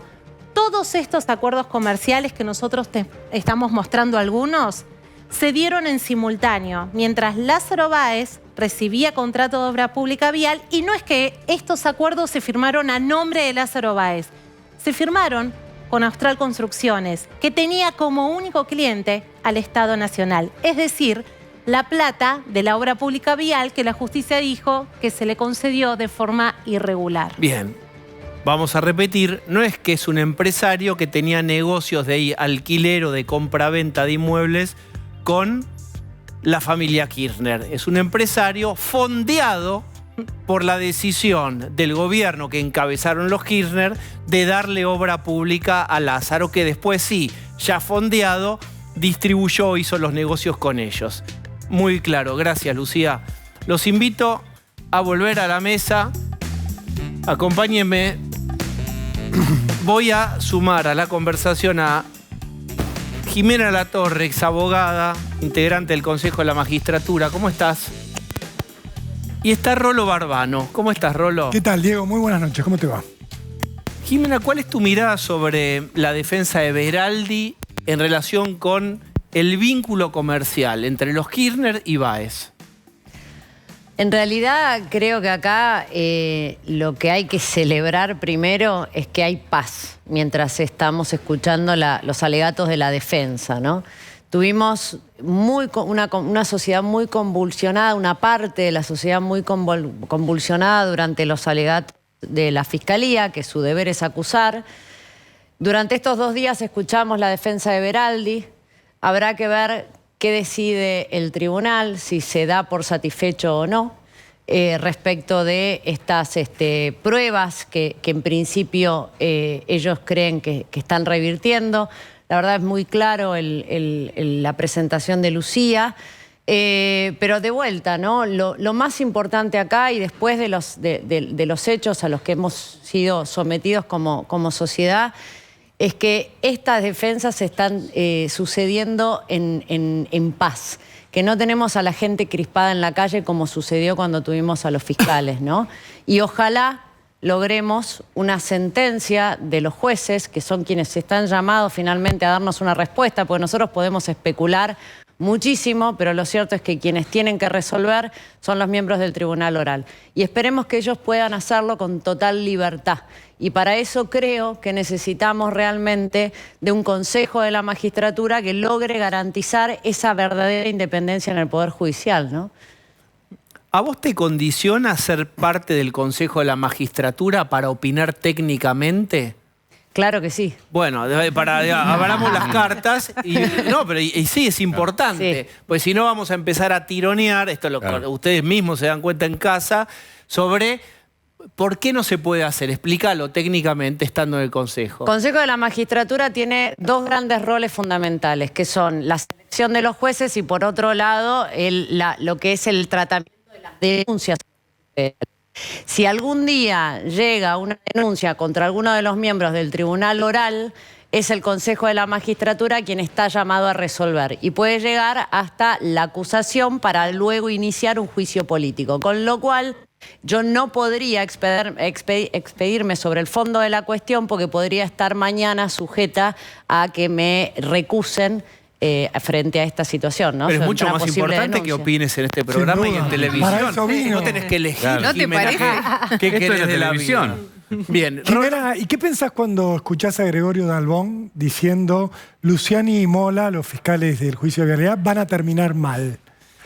Bueno, esas son las situaciones que veo mal, ¿no? Institucionalmente nosotros, de vuelta, estamos pasando por un momento muy complejo de la Argentina.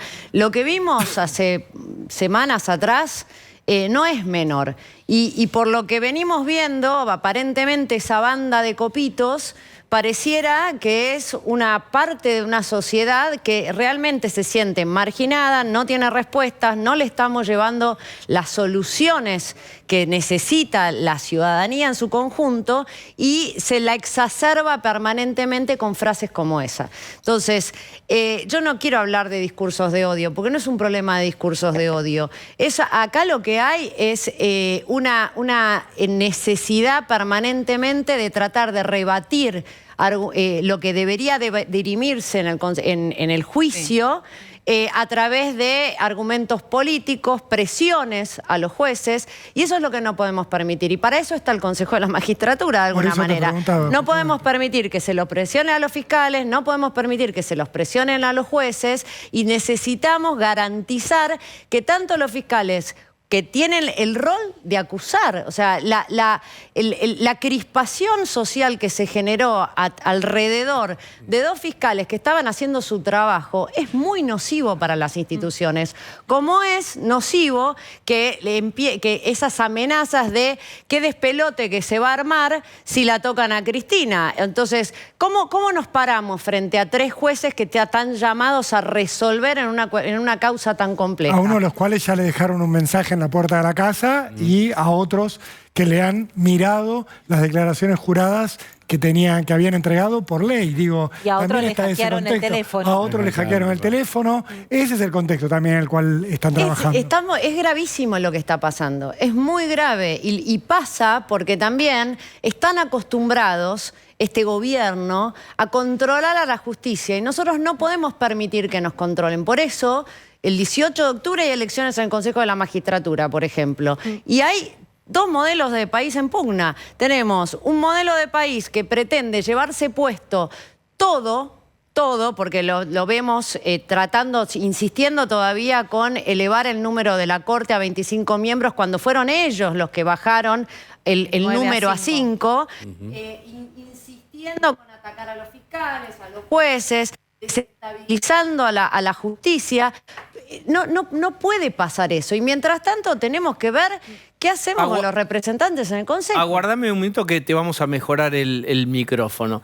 Lucy, Pablo. No, yo quería tomar lo primero que te decía la doctora es paz social, decía ella. ¿Quién fue el que dijo, quieren paz, sincericidio total, quieren paz social, paren el juicio de validad? José Mayans. ¿Quién es José Mayans? Para quien todavía no sigue lo fino y ya es famoso, es el presidente del bloque de senadores de Cristina Kirchner. Entonces, es claro este mensaje en el cual se le está diciendo en el Senado, clave para la definición de un montón de nombres, jueces y fiscales, la paz social tiene que ver con determinado orden, no lawfare ni nada de esta historia. Bueno, de hecho, miren este tuit, por favor, porque a la conversación pública todos podemos agregar. Ahora, lo que agregue una vicepresidenta y líder de un espacio político pesa mucho más de lo que opine cualquier señor en televisión. Comparto con ustedes estos imperdibles 9 minutos de la audiencia de hoy, donde el doctor Veraldi, tal cual se los adelanté ayer, demolió las mentiras y fake news de Luciani y Mola. Más que fiscales, parecen trolls. Se vuelve de cualquier lugar menos del ridículo. Bueno, de esto hay que... Perdón, quería decir que es ridículo también hablar de fake news en boca de un fiscal. Sí, estaba pensando lo mismo. Las fake news se producen desde un órgano informativo o pretendidamente informativo. Pero tiene sentido en este sentido. No, hablar de fake news del alegato de un fiscal, digo... En todo caso son pruebas falsas. Eso es lo que dijo. Explicar qué hay en esos 9 minutos que ella postea. Veraldi rebate un planteo de los fiscales que se hizo en base a una noticia. Eso es a eso va el fake news. Pero ellos no son los que la producen, eso es lo que estoy planteando. Es muy malo institucionalmente tener una vicepresidente de la Nación que es abogada que se exprese en estos términos. Bueno, yo lo que creo es que va a haber que estar atentos a su tono y a su contenido el día viernes. Cristina Kirchner va a hablar a partir de las 11 de la mañana ante el tribunal. Es la segunda vez que ella le va a hablar a los 3 jueces que llegaron a donde están con un decreto firmado por ella, 2 en el año 2011 y el tercero en el año 2015. Pero además, la última vez que ella se dirigió a ese tribunal, los acusó de tener una condena firmada, los acusó de ser el brazo ejecutor del lawfare, esta tesis que ella instaló en este juicio, que es ser víctima de una persecución política y de que en esta causa no hay un solo elemento jurídico. Y además dijo que esos 3 jueces a los que le va a hablar este viernes van a tener que responder preguntas porque a ella la historia ya la absolvió. Bien.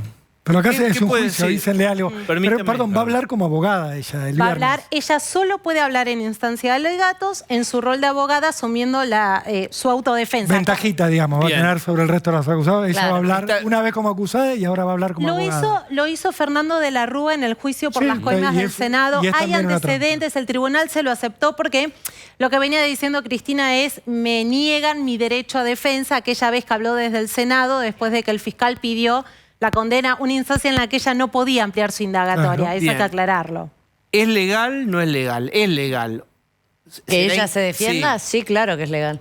No, ella tiene, o sea, cualquier acusado tiene sus palabras finales, además de la indagatoria. En el caso de ella, siendo abogada, bueno, también puede asumir su propia defensa. Si ella no fuera abogada, no podría haberlo hecho. Igual Rolo va a ser una defensa política, va a blanquear que todo es una discusión política, no es una discusión de esta prueba no, esta prueba no. Ahora, el Consejo de la Magistratura, aprovechemos. Pero qué duda hay de pero quería marcar esto. Técnicamente no puede hacer una defensa política porque los alegatos son defensas políticas sobre las pruebas que hay en el juicio. Lo que habló el otro día en el Senado, que fue ella va a hablar como abogada. Eso no era en el marco del juicio. Ya lo sé, pero es la previa de esto. Ella quería defenderse en el marco del juicio. Y lo va a hacer. Pero ella tuvo la oportunidad de hacerlo. Digo ventajita porque ella va a hablar como abogada y no fue su propia abogada en este juicio. Exitosa. Ella tuvo su momento para declarar.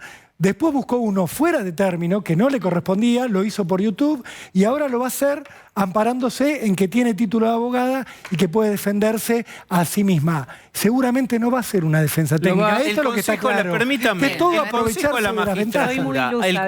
Sí, obvio que ¿Les molesta si hago un par de preguntas mientras ustedes charlan? Les molesta que seamos ingenuos cuando hablamos de una mina que viene tomando ventaja todo el tiempo. No, digo lo que estoy planteando es que vemos todo el tiempo como Cristina se toma toma ventajas, hace una defensa totalmente fuera del juicio, simulando que es en el juicio desde YouTube, desde su despacho en el Senado, usando su lugar de trabajo para hacer una defensa personal. Instala que no se pudo defender, cosa que es mentira. Lucía ha mostrado y ha contado las pruebas que se han presentado en su defensa y ahora va a usar una ventajita más. Bien, Digo, déjame preguntar. como soy abogada, voy a seguir alegando. ¿Vos creés que esto se lo aceptan porque es legal o en tono a lo que dice Rolo se lo aceptan porque si le dicen que no va a ser muy fuerte el embate y se va a victimizar y van a decirme quién proscribir? No, esto de hecho lo hemos hablado con algunos colegas y no, ella, de vuelta, siendo abogado uno puede asumir su propia defensa. Entiendo la frustración de Rolo. Por supuesto que permanentemente estamos Cara de viendo... frustración, Rolo. Cara de...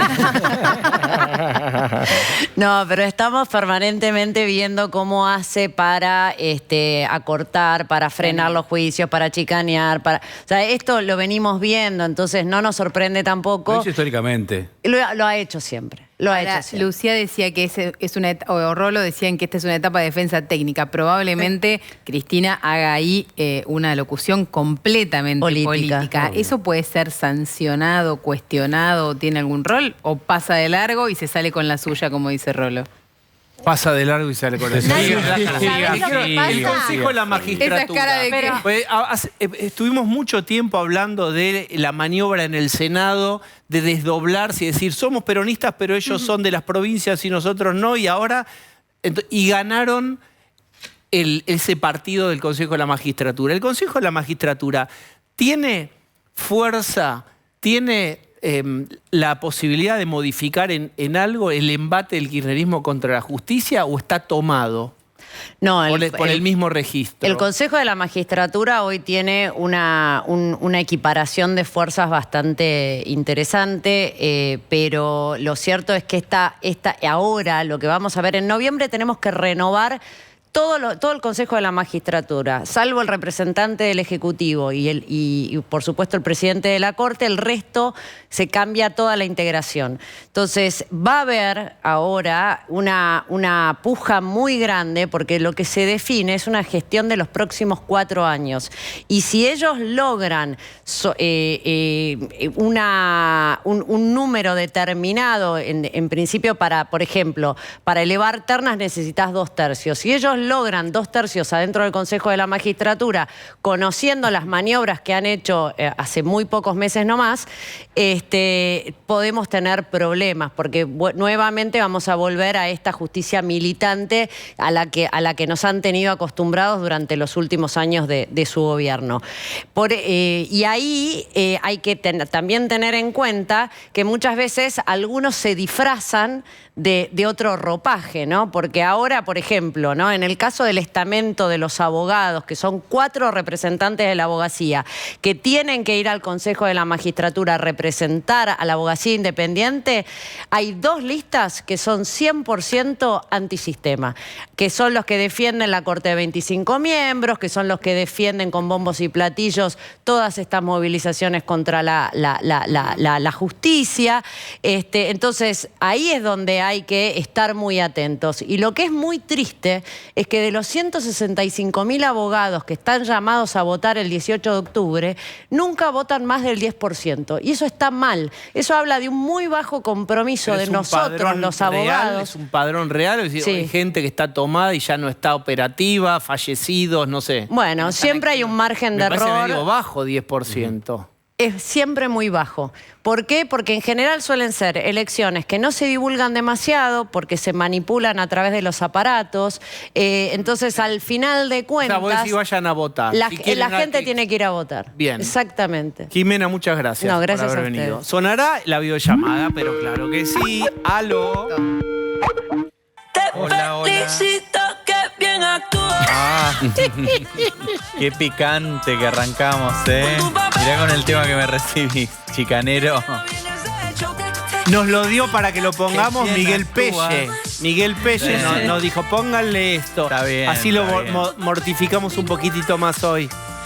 Te tomo la ironía, pero no está bueno que siembres desconfianza en la gente, ¿eh? Ojo, los que me conocen saben Y ahí lo veo a Pablo de León, que no me deja mentir, que el valor de la palabra es mi estandarte.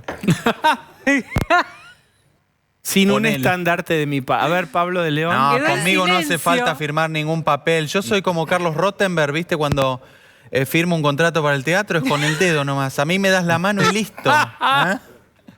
Dormís tranquilo. Con un apretón de mano. Como en la vieja época. Sí, sí. Bien. Bueno, un beso a los amigos del campo. Están los chacareros. Yo les dije, bueno, a ustedes que les gustan los animalitos, pónganse a criar horneros. Claro, el billete de 1000, pero más allá del Tengo chiste, yo no sé. salida yo.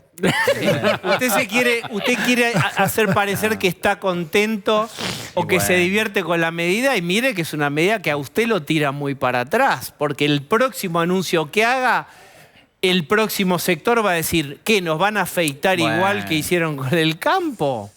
Tampoco van a cortar como la 125, ¿viste? Bueno, tampoco... Liquidar tienen que liquidar. Es verdad. No es como nosotros, que nosotros la tenemos asegurada, laburemos o no. Ellos tienen que liquidar. Es verdad. Pero bueno, la verdad es que funcionó también lo del dólar soja, que junto a Gaby Rubinstein y mi equipo estamos pensando nuevas medidas para seguir sumando reservas y que esto no sea la Argentina de unos pocos pícaros que importan con un dólar a 140 pesos. Porque, como me dijo el otro día el Vasco de Mendiguren, no es justo que algunos compitamos mientras otros cazan en el zoológico. Es cierto, es una frase bien representativa. Es audaz el Vasco, ¿eh? Es. Pero bueno, te voy a adelantar en exclusiva algunas nuevas medidas que vamos a lanzar para vos que estás ahí viéndonos en La Pampa Húmeda, en Córdoba, en Corrientes. A ver. A ver, si tenés pack fútbol, no vas a poder acceder al dólar MEP. No.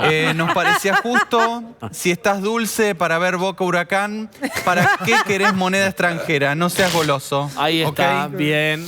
Afuera. Si ¿quién durante más? el último año subiste más de 3 fotos de viajes a Instagram, tu dólar tarjeta va a pasar de ser alrededor de los 420 pesos. Porque basta de boludos haciendo como que sostienen la torre de Pisa, Sí. que se sacan fotos así. Basta con eso.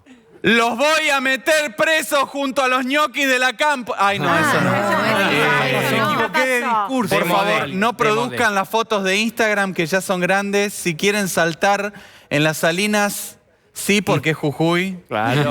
Y ahí está un Salten amigo. sobre el litio, No. claro. Sí, sí. Ahora, si cruzan a Bolivia ya pagan 420 pesos y encima ya no tienen cobertura médica. Así que bueno, se joden. Y por último, ¿viste el blanqueo que lanzamos para comprar propiedades? Bueno, los vamos a hacer percha con la FIP. Sí.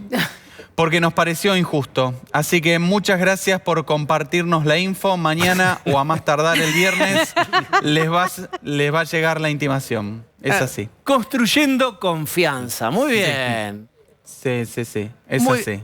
Bueno, Bueno, tengo una pool party ahora en Nordelta con Moria y el Pato y bueno, tengo que preparar el karaoke. Qué frío para Fuego mover. contra fuego Ahí es está. amar. Gracias, Sergio. Fuego del que no quiero escapar.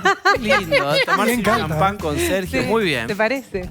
Lucas Romero, ¿cómo estás? ¿Qué tal? Buenas noches, ¿cómo andan? Venimos usando sin pagarte la frase sujeto político porque suena presuntuosa y... Osvaldo Sanz ya tiró caen las dos cosas. veces el Se me cae micrófono. todo. Vamos a hacerle ya un neurodiagnóstico. Se me cae todo. Se le caen las cosas. Me emocioné. Bien. 2 veces. ¿Qué basta. estás observando vos? Hoy, si podemos recuperar una frase de Alberto Fernández en la ONU vinculando republicanismo y fascismo, tenemos tiempo, podemos ir viéndolo. Ahí está, mira. La violencia fascista que se disfraza de republicanismo no conseguirá cambiar ese amplio consenso al que adhiere la inmensa mayoría del país. Y así, en un párrafo, están conviviendo republicanismo y fascismo. Hablando de sujeto político y de decir, bueno, ahí está, los copitos son producto de eso. Sí, un intento de corporizar al sujeto con quien rivalizar que es el sujeto sostenedor del discurso de odio y que en algún punto desde el comienzo de la interpretación que el oficialismo esgrimió sobre qué fue lo que motivó el atentado con Cristina, aparece esta idea de alguien que sostiene un discurso de odio y que fue focalizado en sectores judiciales, mediáticos y políticos, ¿no? Me parece que ahí no hay novedad en que el gobierno ha ofrecido un marco interpretativo del hecho. Ahora, lo interesante es que nosotros en ciencias sociales lamentablemente no tenemos laboratorio. No podemos traer a la gente al laboratorio y experimentar con ella para entender comportamientos. Dependemos de la realidad, nuestro laboratorio es la realidad. La realidad nos ha ofrecido un hecho que, digamos, pudo haber conmovido la relación entre Cristina Kirchner y la sociedad argentina. Porque claramente un intento de asesinato, el arma, el victimario gatillando, todos los componentes para que esa relación se sienta conmocionada. Y la verdad es que los resultados de los estudios de opinión pública nos están diciendo lo contrario. Tenemos estudios, tenemos, como se decía antes, láminas. A ver. Claro, porque, filminas. El retroproyector. Pongan el retroproyector. ¿Se acuerdan de eso? ¿Qué estamos viendo? Intentamos, digamos, aproximarnos un poco a cuál es la interpretación que la opinión pública hace del hecho. Y lo propusimos de la siguiente manera. Le ofrecimos frases, contrastar frases para ver si la gente estaba de acuerdo o no con esas frases. En este caso, bueno, el argumento que esgrimió el oficialismo, ¿no? El ataque contra Cristina Kirchner pudo haber sido motivado por discursos de odio en sectores políticos, mediáticos y judiciales. Más de 2 de cada 3 dicen estar poco o nada de acuerdo con esa interpretación. Ya nos aparece un primer síntoma de que la opinión pública mayoritariamente no compró esta idea de que, bueno, Sabac Montiel es la consecuencia de discursos de odios de sectores políticos, mediáticos y judiciales. Eso que propuso Alberto Fernández esa misma noche. Inmediatamente, exactamente. En la cadena nacional, al día siguiente se amplificó en la marcha. Pero al menos su núcleo duro sí, digamos, hay un 26,3. Cristaliza, galvaniza a los votantes de Frente de Todos. Por eso digo, empezamos a comprobar que la relación entre la sociedad argentina y Cristina Kirchner, o la sociedad argentina y el kirchnerismo, no se vio conmovida por este hecho. Los datos reflejan la composición previa que teníamos. Hay una segunda placa que es mucho más llamativa, que es, bueno, ahora nos fuimos a una interpretación bien disruptiva y contraria, ¿no?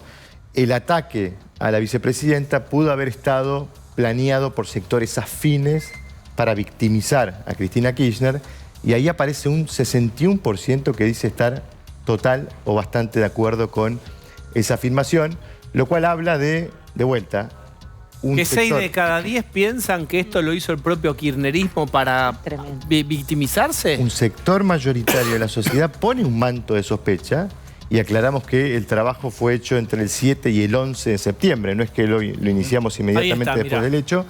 61% dice total o bastante de acuerdo en que el ataque contra Cristina pudo haber sido planeado por sectores afines para victimizarla a la vicepresidenta. Es un número brutal de desconfianza. Es dramático, porque además, claro, yo digo, a ver, yo creo que es la consecuencia de una opinión formada. A lo largo de los años. A lo largo de los años. Lo que uno ve, si uno analiza, es que está cristalizada la opinión pública. Absolutamente. Está ya hecho una roca. Pase lo que pase, a nadie se le modifican las ideas. Pero acá también hay gente que está diciendo no le creo nada al gobierno. Pero por supuesto. Claro. No le creo el nombre, no le creo que pasan las cosas, no le creo lo que veo. Claramente, digo, Lucas da la sensación de que me mentiste con la inflación año, me dijiste que estábamos mejor que en Alemania, me mentiste con el cierre de las escuelas, me dijiste que había un motivo, me mentiste con la vacuna, me mentiste con tantas cosas que ya no te creo ni algo que fue filmado, que es un atentado. Este número no lo creás en un solo día. Ahí, ¿no? Este número lo creás a través de los años, ¿no?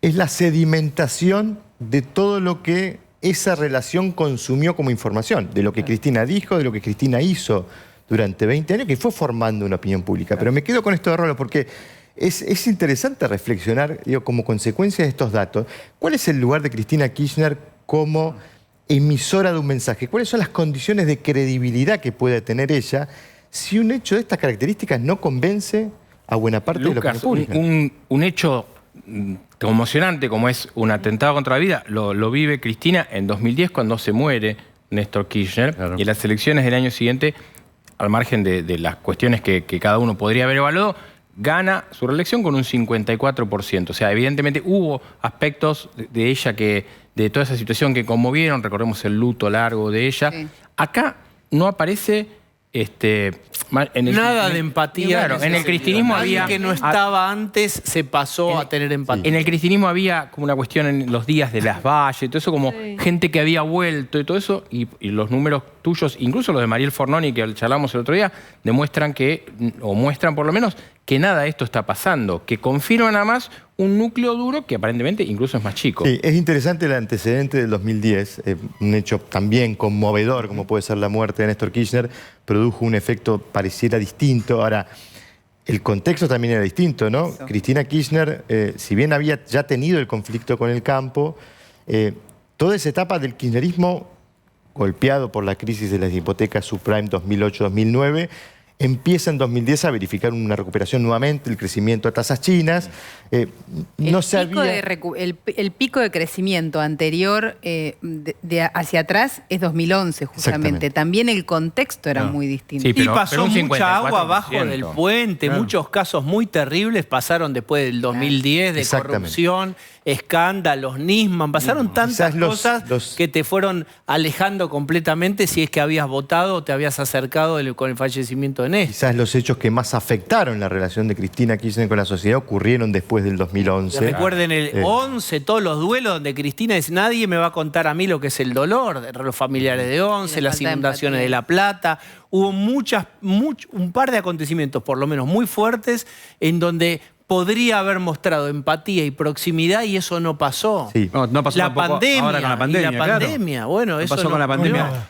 Así como la gente no es empática con Cristina, Cristina a lo largo de ese tiempo no ha sido empático con muchos dolores. Ahora, la imagen de ella cambió a partir del atentado. Bueno, el otro aspecto interesante, negativa. Obviamente nos interesó analizar la composición de imagen porque es el indicador quizás más sensible para poder verificar si hay algún impacto positivo o negativo de un hecho en la figura de un dirigente político, y lo que verificamos es una composición de imagen que no registró grandes cambios, ¿no? La imagen positiva era 23% en nuestros registros antes del hecho, 24% ahora, crece un punto. La imagen negativa era 72% antes del atentado, ahora es 70%, baja 2 puntos.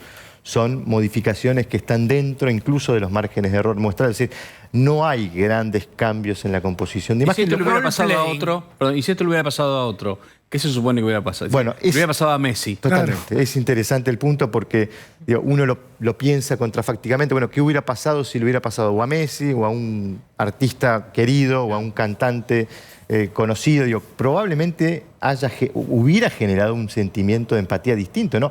Es una situación dramática, sufrida por una persona, y lógicamente lo que naturalmente puede generar una situación así es empatía. Claro. No se está verificando en este punto, lo cual habla, insisto, del nivel dramático de deterioro de ese vínculo, ¿no? De un sector importante de la opinión pública con la figura de Cristina Kirchner. Ampliemos a Cristina, porque también hay un malestar general de descreimiento. ¿Qué es lo que ustedes verifican?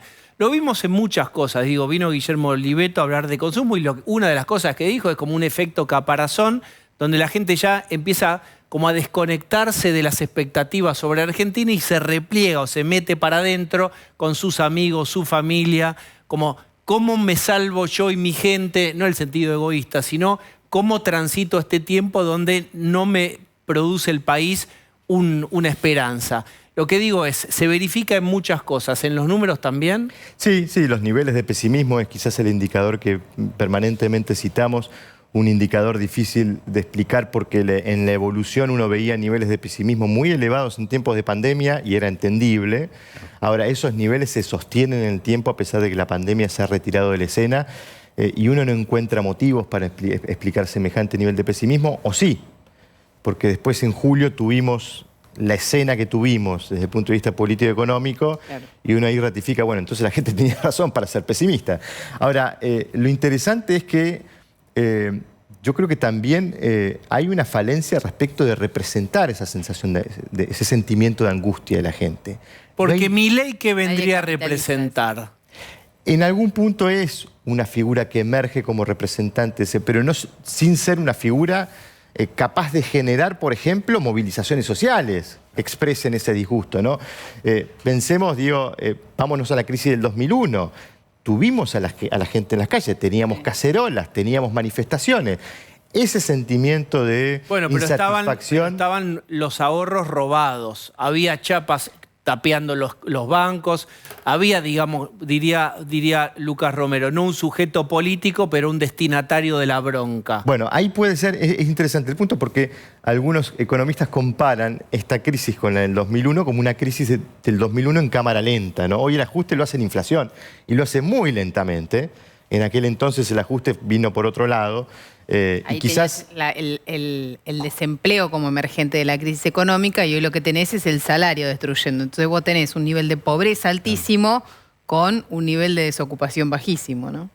me están sacando de a poquito y eso no me termina de enojar del todo, ¿no? Pareciera ser un poco la conclusión. En la olla como pero no deja de ser, insisto, sintomático que tenemos una opinión pública con una mirada muy pesimista sobre el futuro y efectivamente, como dice Guillermo Oliveto, que lo ve desde el punto de vista más cualitativo, porque tiene mucho el foco allí, digo, hay una sociedad muy frustrada, muy descreída, incluso desganada, hasta incluso de manifestar o expresar lo insatisfecha que está con la situación. Pero eso que vos decías lo contaba ayer mismo acá Guillermo, y quizás lo que en un momento era... hace poco tiempo, el 2001, pero retrogradamos a los banderazos de hace poco tiempo, quizás la expresión del año que viene no sea esa, sea el enojo, la bronca, la frustración, toda la depresión que incluso algunos arrastran de la pandemia en el voto, en un castigo durísimo que yo creo que llevará el peronismo a su peor elección. Parte también hay que interpretar que la poca participación que tuvimos en el 2021 es una expresión también de desapego, de desaprensión de la gente con un sistema que no le devuelve resultados, va a haber que mucha no le devuelve soluciones. Y eso afectó mucho al gobierno, particularmente, que digo, siempre remarco lo mismo, ¿no? Hay veces que uno mira siempre los datos por los valores positivos. Contados sobre empadronados, el gobierno obtuvo el 23% de los votos el año pasado. Ahora, eso pone más en términos reales el nivel dramáticamente bajo de apoyo que recogió el gobierno el año pasado. López Murphy dijo ayer que para las grandes reformas y el gran cambio en Argentina, dijo, hay que tener ganar de modo aplastante. ¿Cuánto es López Murphy? 55%. ¿Son cifras alcanzables en la Argentina de hoy? 50, 55, te bajo a 50. No es lo que estamos viendo en términos de indicadores de comportamiento electoral. Ahora, hay un dato que me parece que está siendo soslayado en el análisis. Cuando uno le pregunta a la gente qué va a buscar en el cuarto oscuro el año que viene, el 75% te dice un cambio. Eso va a configurar una escena después del 2023. Los votos se van a traducir en recursos políticos, se van a traducir en bancas. Es cierto que, digamos, está discutido de si quien gane la elección va a tener mayorías en el Congreso. Si le toca Juntos por el Cambio va a estar cerca, va a estar mucho mejor que en 2015, pero todavía no está claro si va a tener mayorías en el Congreso. Ahora, hay algo que va a cambiar sí dramáticamente de la dinámica política. Si los partidos libertarios o liberales sacan lo que las encuestas están diciendo que pueden sacar, eso se va a traducir en bancas. Con lo cual, si Juntos por el Cambio gana la elección, a diferencia de lo que pasó en 2015, en donde tenía un tercio de la Cámara de Diputados y un quinto de la Cámara de Senadores, y tenía que ir a negociar al centro con el peronismo, va a tener por derecha una buena cantidad de legisladores que quizás tengan mucha más predisposición a encarar reformas de orientación liberal o reformas profundas, que a lo mejor no estaba en 2015. ¿Se entiende lo que digo? Sí, igual, es como, digamos, una variante de lo que propone Horacio Rodríguez Larreta, que dice hay que tener 60, 70 de consenso. Podría ser otra forma de darle masa crítica al consenso, que es con los liberales libertarios. Ratifico esto porque, insisto, el hecho de que haya emergido una oferta liberal libertaria ha transformado a Juntos por el Cambio desde el punto de vista posicional, no ideológico, en una opción de centro. Y desde el centro quizás hay más margen para construir esa famosa mayoría de 70 que habla Larreta para poder encarar reformas y decisiones profundas. ¿Por qué hay tanto miedo, desde el discurso del kirchnerismo hacia justamente el liberalismo? Porque recién veíamos el tuit donde citábamos a Alberto Fernández, que habló contra el republicanismo y el liberalismo, los vinculó con el fascismo. Hay un discurso desde el oficialismo en tratar de vincular el atentado contra la vicepresidenta con el liberalismo de alguna manera. ¿Por qué tanto énfasis en el liberalismo desde el kirchnerismo? Si parece en los números que el principal enemigo es Juntos por el Cambio, no el liberalismo o los libertarios. En realidad, desde el punto de vista estratégico, naturalmente al gobierno le conviene polarizar contra el extremo opuesto, no solo para intentar, digamos, erosionar el poder de la principal oferta opositora que hoy está, digamos, representada en Juntos por el Cambio, sino eventualmente porque si al gobierno le tocara perder, quizás preferiría, digamos, que le toque perder con un gobierno que esté en condiciones políticas más delicadas para conducir los destinos del gobierno entre 2023 y 2027. O sea, creo que la tendencia de buscar polarizar contra el extremo opuesto es natural. Le va a costar, porque insisto, digo, hoy la principal oferta opositora está posicionalmente ubicada en el centro y como ustedes saben, cuando uno a un coinor le pone la ropa en el centro, el coinor no centrifuga. Con ese tac, tac, tac, tac, tac. No lo sabía. Porque Momento glorioso. el principal Explícalo otra vez. La metáfora del coinor. Dale, no, es que, explícalo. explicado desde el punto de vista de la dinámica de competencia, el hecho de que la principal oferta en términos competitivos esté en el centro impide la polarización. ¿Entendés? Entonces, bloquea todos hemos usado un Es que no coinor. está en el centro. Queremos la metáfora Parece del coinor. estar en el centro. Posicionalmente hablando, por eso le digo, posicionalmente hablando. Entonces, en la mecánica de competencia, el gobierno tiene naturalmente la tentación de buscar confrontar contra lo que está en el extremo opuesto. ¿Por qué? Porque quiere asustar a los que están en el medio. Pase lo que pase, van a decir que Macri es la derecha. Pase lo que pase, aparezca quien aparezca, grupo que... Lo que vos quieras en el zoológico, igual me parece que van a intentar persistir con la etiqueta, porque me parece que es donde Sí, como claro. vos decís, que se sienten cómodos. Sí, claro. Sí, ¿Vos qué querés hacer con aerolíneas? ¿Queda así o privatizás o qué? Si querés privatizar, es derecha. Ya está, digamos, te van a hacer 5 preguntas para saber si vos sos, entre comillas, de derecha. Y me parece que eso lo van a hacer para identificar el adversario político. Igual más allá de invitar al Secarropa que auspicia este programa a partir de hoy, me parece que tanto Larreta como Macri como Bullrich tienen el elemento, auspiciado por Nelson, de que van a tener que ir a fondo en algunas cosas y por suerte van a tener los libertarios para que banquen esas reformas a fondo. Quizás digan, bueno, el día de Aerolíneas, por citar eso, bueno, al final Aerolíneas no lo van a poder cerrar un día para otro porque es imposible hacer eso y ahí tengan a los libertarios. Van a tener un sector que les va a ayudar, más diputados, más senadores, gobernadores y un bloque libertario que va a bancar algunas reformas duras. Exactamente, por eso digo, ahí hay una característica del escenario que se está presentando según las proyecciones electorales que es interesante, que es bien distinto de lo que ocurría en 2015. Recordemos ese periodo 2015-2019, a Macri le costó mucha plata. Claro que sí. Porque tenía que corregir el déficit fiscal, pero tenía que comprar en el buen sentido, tenía que negociar con el peronismo la sanción de leyes y eso implicó muchísimo Ahora, en tu recurso. escenario, Lucas, es un escenario perfecto para un Juntos por el Cambio unido. Quizá también el oficialismo cuando sube a los libertarios lo sube provocando esa interna de Juntos, donde yo también veo que, o creo que hay muy poco incentivo a que se quiebre, pero el jueguito es muy distinto si eso es un solo bloque, si son 2 bloques. Sí, ¿no? sí, claramente ahí hay interés de los dos extremos, Claro. tanto del oficialismo como de Milei, de tratar de romper esa unidad, porque insisto, hoy es el bloque que está recogiendo mayor adhesión y digamos, de no romperse ese bloque, la estructura de competencia no pareciera tener demasiadas amenazas de aquí al 2023, salvo que se produzca la ruptura de Juntos por el Cambio, eso cambiaría dramáticamente el escenario en términos de la mecánica de competencia, ¿no? Bien, pocos incentivos para la ruptura. El que se va será castigado. Me parece que va un a ser poco eso es lo que percibido flota. socialmente como un traidor, ¿no? Lucas, muchas gracias. No, por favor, gracias a ustedes. Bien, quiero que hablemos un poquito del tema que se debate en la Argentina, las figuritas del Mundial. Rolo Barbano tiene hijos que coleccionan. Sí, claro. Mi hijo Rocco colecciona y es un drama conseguir figuritas. Hay un mercado negro de las figuritas. Hay sobreprecios increíbles en las figuritas. Sí, yo por ejemplo, hoy le compré a un fiambrero que las vendía a 220 pesos en la puerta de su local, cuando el precio oficial son 150. ¿Convalidaste el precio? ¿Por qué convalidé el precio? Porque recorrí previamente 8 kioscos en Núñez, estoy hablando, y ninguno tenía figuritas, y la mitad de esos kioscos tenían el cartel pegado de no tenemos figuritas. El Harto único ya camino de para que- conseguir es el mercado negro, por WhatsApp, por Telegram, encontrar a alguien que tenga un canuto de figuritas y te las revenda. Hay gente que está vendiendo las figuritas de a una.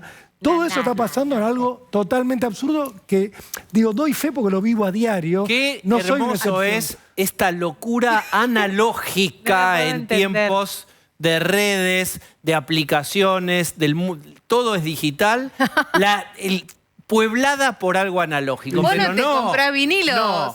¿Qué te metés con las Vamos a- figuritas? Miren esta foto, quiero compartir con ustedes Increíble. esto. Había un conflicto, que es, los kioscos estaban diciendo Sí. que los álbumes del Mundial y las figuritas estaban siendo vendidos en otros canales de venta, Lo por cual es ejemplo en cierto. hipermercados, supermercados. Sí. ¿Por qué nosotros no?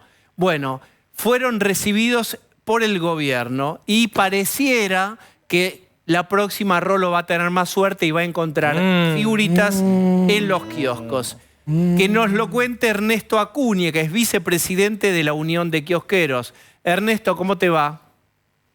¿Qué tal? ¿Cómo les va? Muy buenas noches. ¿Hace cuánto tiempo no había furor por la venta de algún artículo como son estas figuritas del Mundial?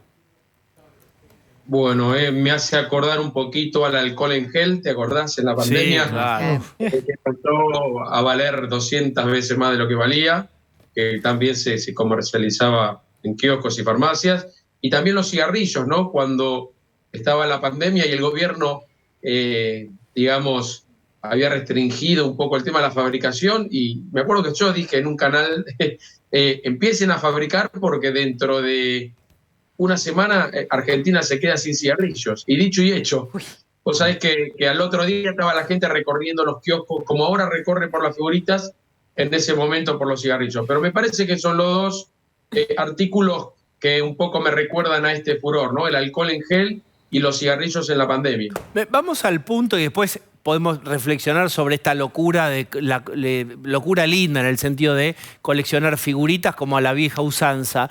¿Qué es lo que estaba pasando? Se estaban vendiendo las figuritas, que es una buena oportunidad para vender en los kioscos, solo en hipermercados, en supermercados. ¿Y qué pasó en la reunión con Tombolini? Bueno, por un lado vos lo comentaste, lo comentó el colega muy bien, hizo un panorama de lo que está pasando hoy. Cuando salen las figuritas, nosotros esperamos 4 años para venderlas, las del Mundial, que son las que más se venden. Le trabajamos a Panini todas las colecciones durante esos 4 años. ¿Qué es Panini? Y de repente, A un paracaídas. ¿Qué es Panini? Yo tampoco sabía hace un Panini, tiempo. Panini Argentina es digamos, la empresa, la concesión, la subsidiaria de Argentina de la empresa Panini de Italia, que es la que tiene los derechos de las figuritas del Mundial todos los años. Bien, entonces, ¿qué pasó?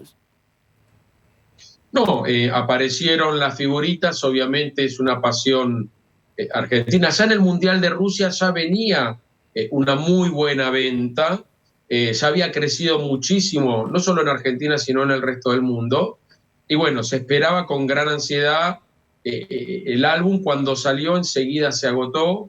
Yo tuve figuritas un viernes y el domingo era el Día del Niño. Entonces, de repente yo creo que el tema de la salida, que ya de por sí tiene una expectativa muy grande, más el Día del Niño de ese domingo, hizo que de 50 millones de personas que somos, salieron muchísimos a buscar el álbum para el Día del Niño ese domingo, entregárselo de regalo. Y claro, la demanda fue tal que no se pudo abastecer. Es como que todo el mundo salió el mismo día a buscar el álbum y la figurita. Pero está bien, para resumir y pasar a Rolo, el conflicto era que estaba vendiéndose en supermercados. ¿Qué arreglaron hoy con Tombolini?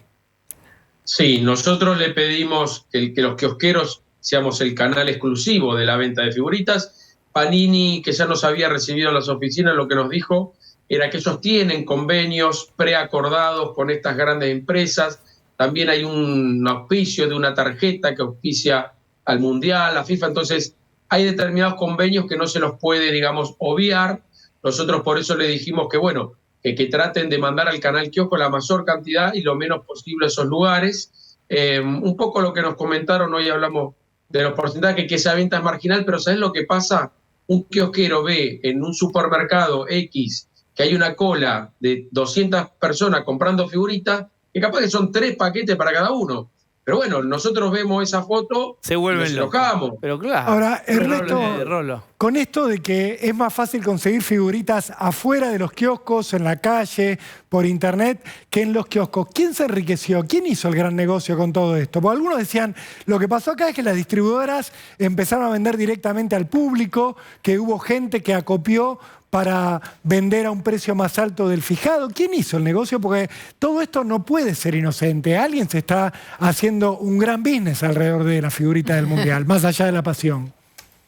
Sí, sí, vos bien lo graficaste. Acá lo que pasó es que debido al furor de figuritas, la empresa fabrica todos los días una cantidad enorme y grande de figuritas, trata de repartir. Por un lado hay una demanda que es mayor a lo que puede fabricar la empresa, que contra eso no se puede hacer nada, pero vos bien lo dijiste, ese es el problema que hay hoy con el tema de las figuritas. Panini le entrega a los distribuidores y esos distribuidores, en vez de vender al kiosco, lo que hacen es sacar, digamos, al mercado negro a través de internet, empiezan a vender las figuritas y por eso vos ves que hoy entras a esas plataformas y conseguís por 500, por 600 pesos un paquete de figurita. Una persona que ahora quiere comprar un paquete de figurita puede, entra a esa aplicación y gasta 500 o 600 pesos un paquete de figurita, una locura. Por eso, esto es lo que hoy pedimos ahí en la Secretaría. Perdón, pero de que Mercado negro de figuritas. Bueno, escuchen que tenemos que ir a hacer tanda, así que pregunta rápido Osvaldo y si ya se habían Acuña va reunido- a contestar rápido. Ya dale. se habían reunido con Panini. ¿Cuál era la necesidad de que estuviera la Secretaría de Comercio en el medio? ¿Por qué no lo podían hacer directamente? Mira, nosotros nos juntamos con la gente de Panini hace unas 3 semanas atrás, con UCRA, la Unión de Kiosqueros República Argentina, hicimos una marcha hasta las puertas ahí en la sede de las oficinas que tienen en Martínez, nos recibieron, tuvimos una charla, un poco nos explicaron cómo era el panorama, pero nosotros creemos que era una cuestión de Estado, que es un problema en donde el Estado tiene que intervenir para empezar a regular el tema de las distribuidoras, para empezar a ver dónde es que se van las figuritas. A ver, uno puede vender lo que quiera, ¿no? Un paquete de figuritas, 500, 600 pesos, pero no deja de ser un abuso. Sobre todo cuando hay un monopolio. O sea, cuando vos no tenés la opción, vos clientes, ustedes, quieren comprar un paquete de figuritas y le sale 600 pesos, 500 pesos, me parece que ahí sí tiene que intervenir el Estado, porque no puede ser que haya, digamos, un monopolio, que pocas personas, en pocas manos, estén las figuritas y que salga 500, 600 pesos un paquete de figuritas, que es una locura. Acuña, muchísimas gracias por este ratito. No, gracias a ustedes. Vamos a hacer una tanda, por favor.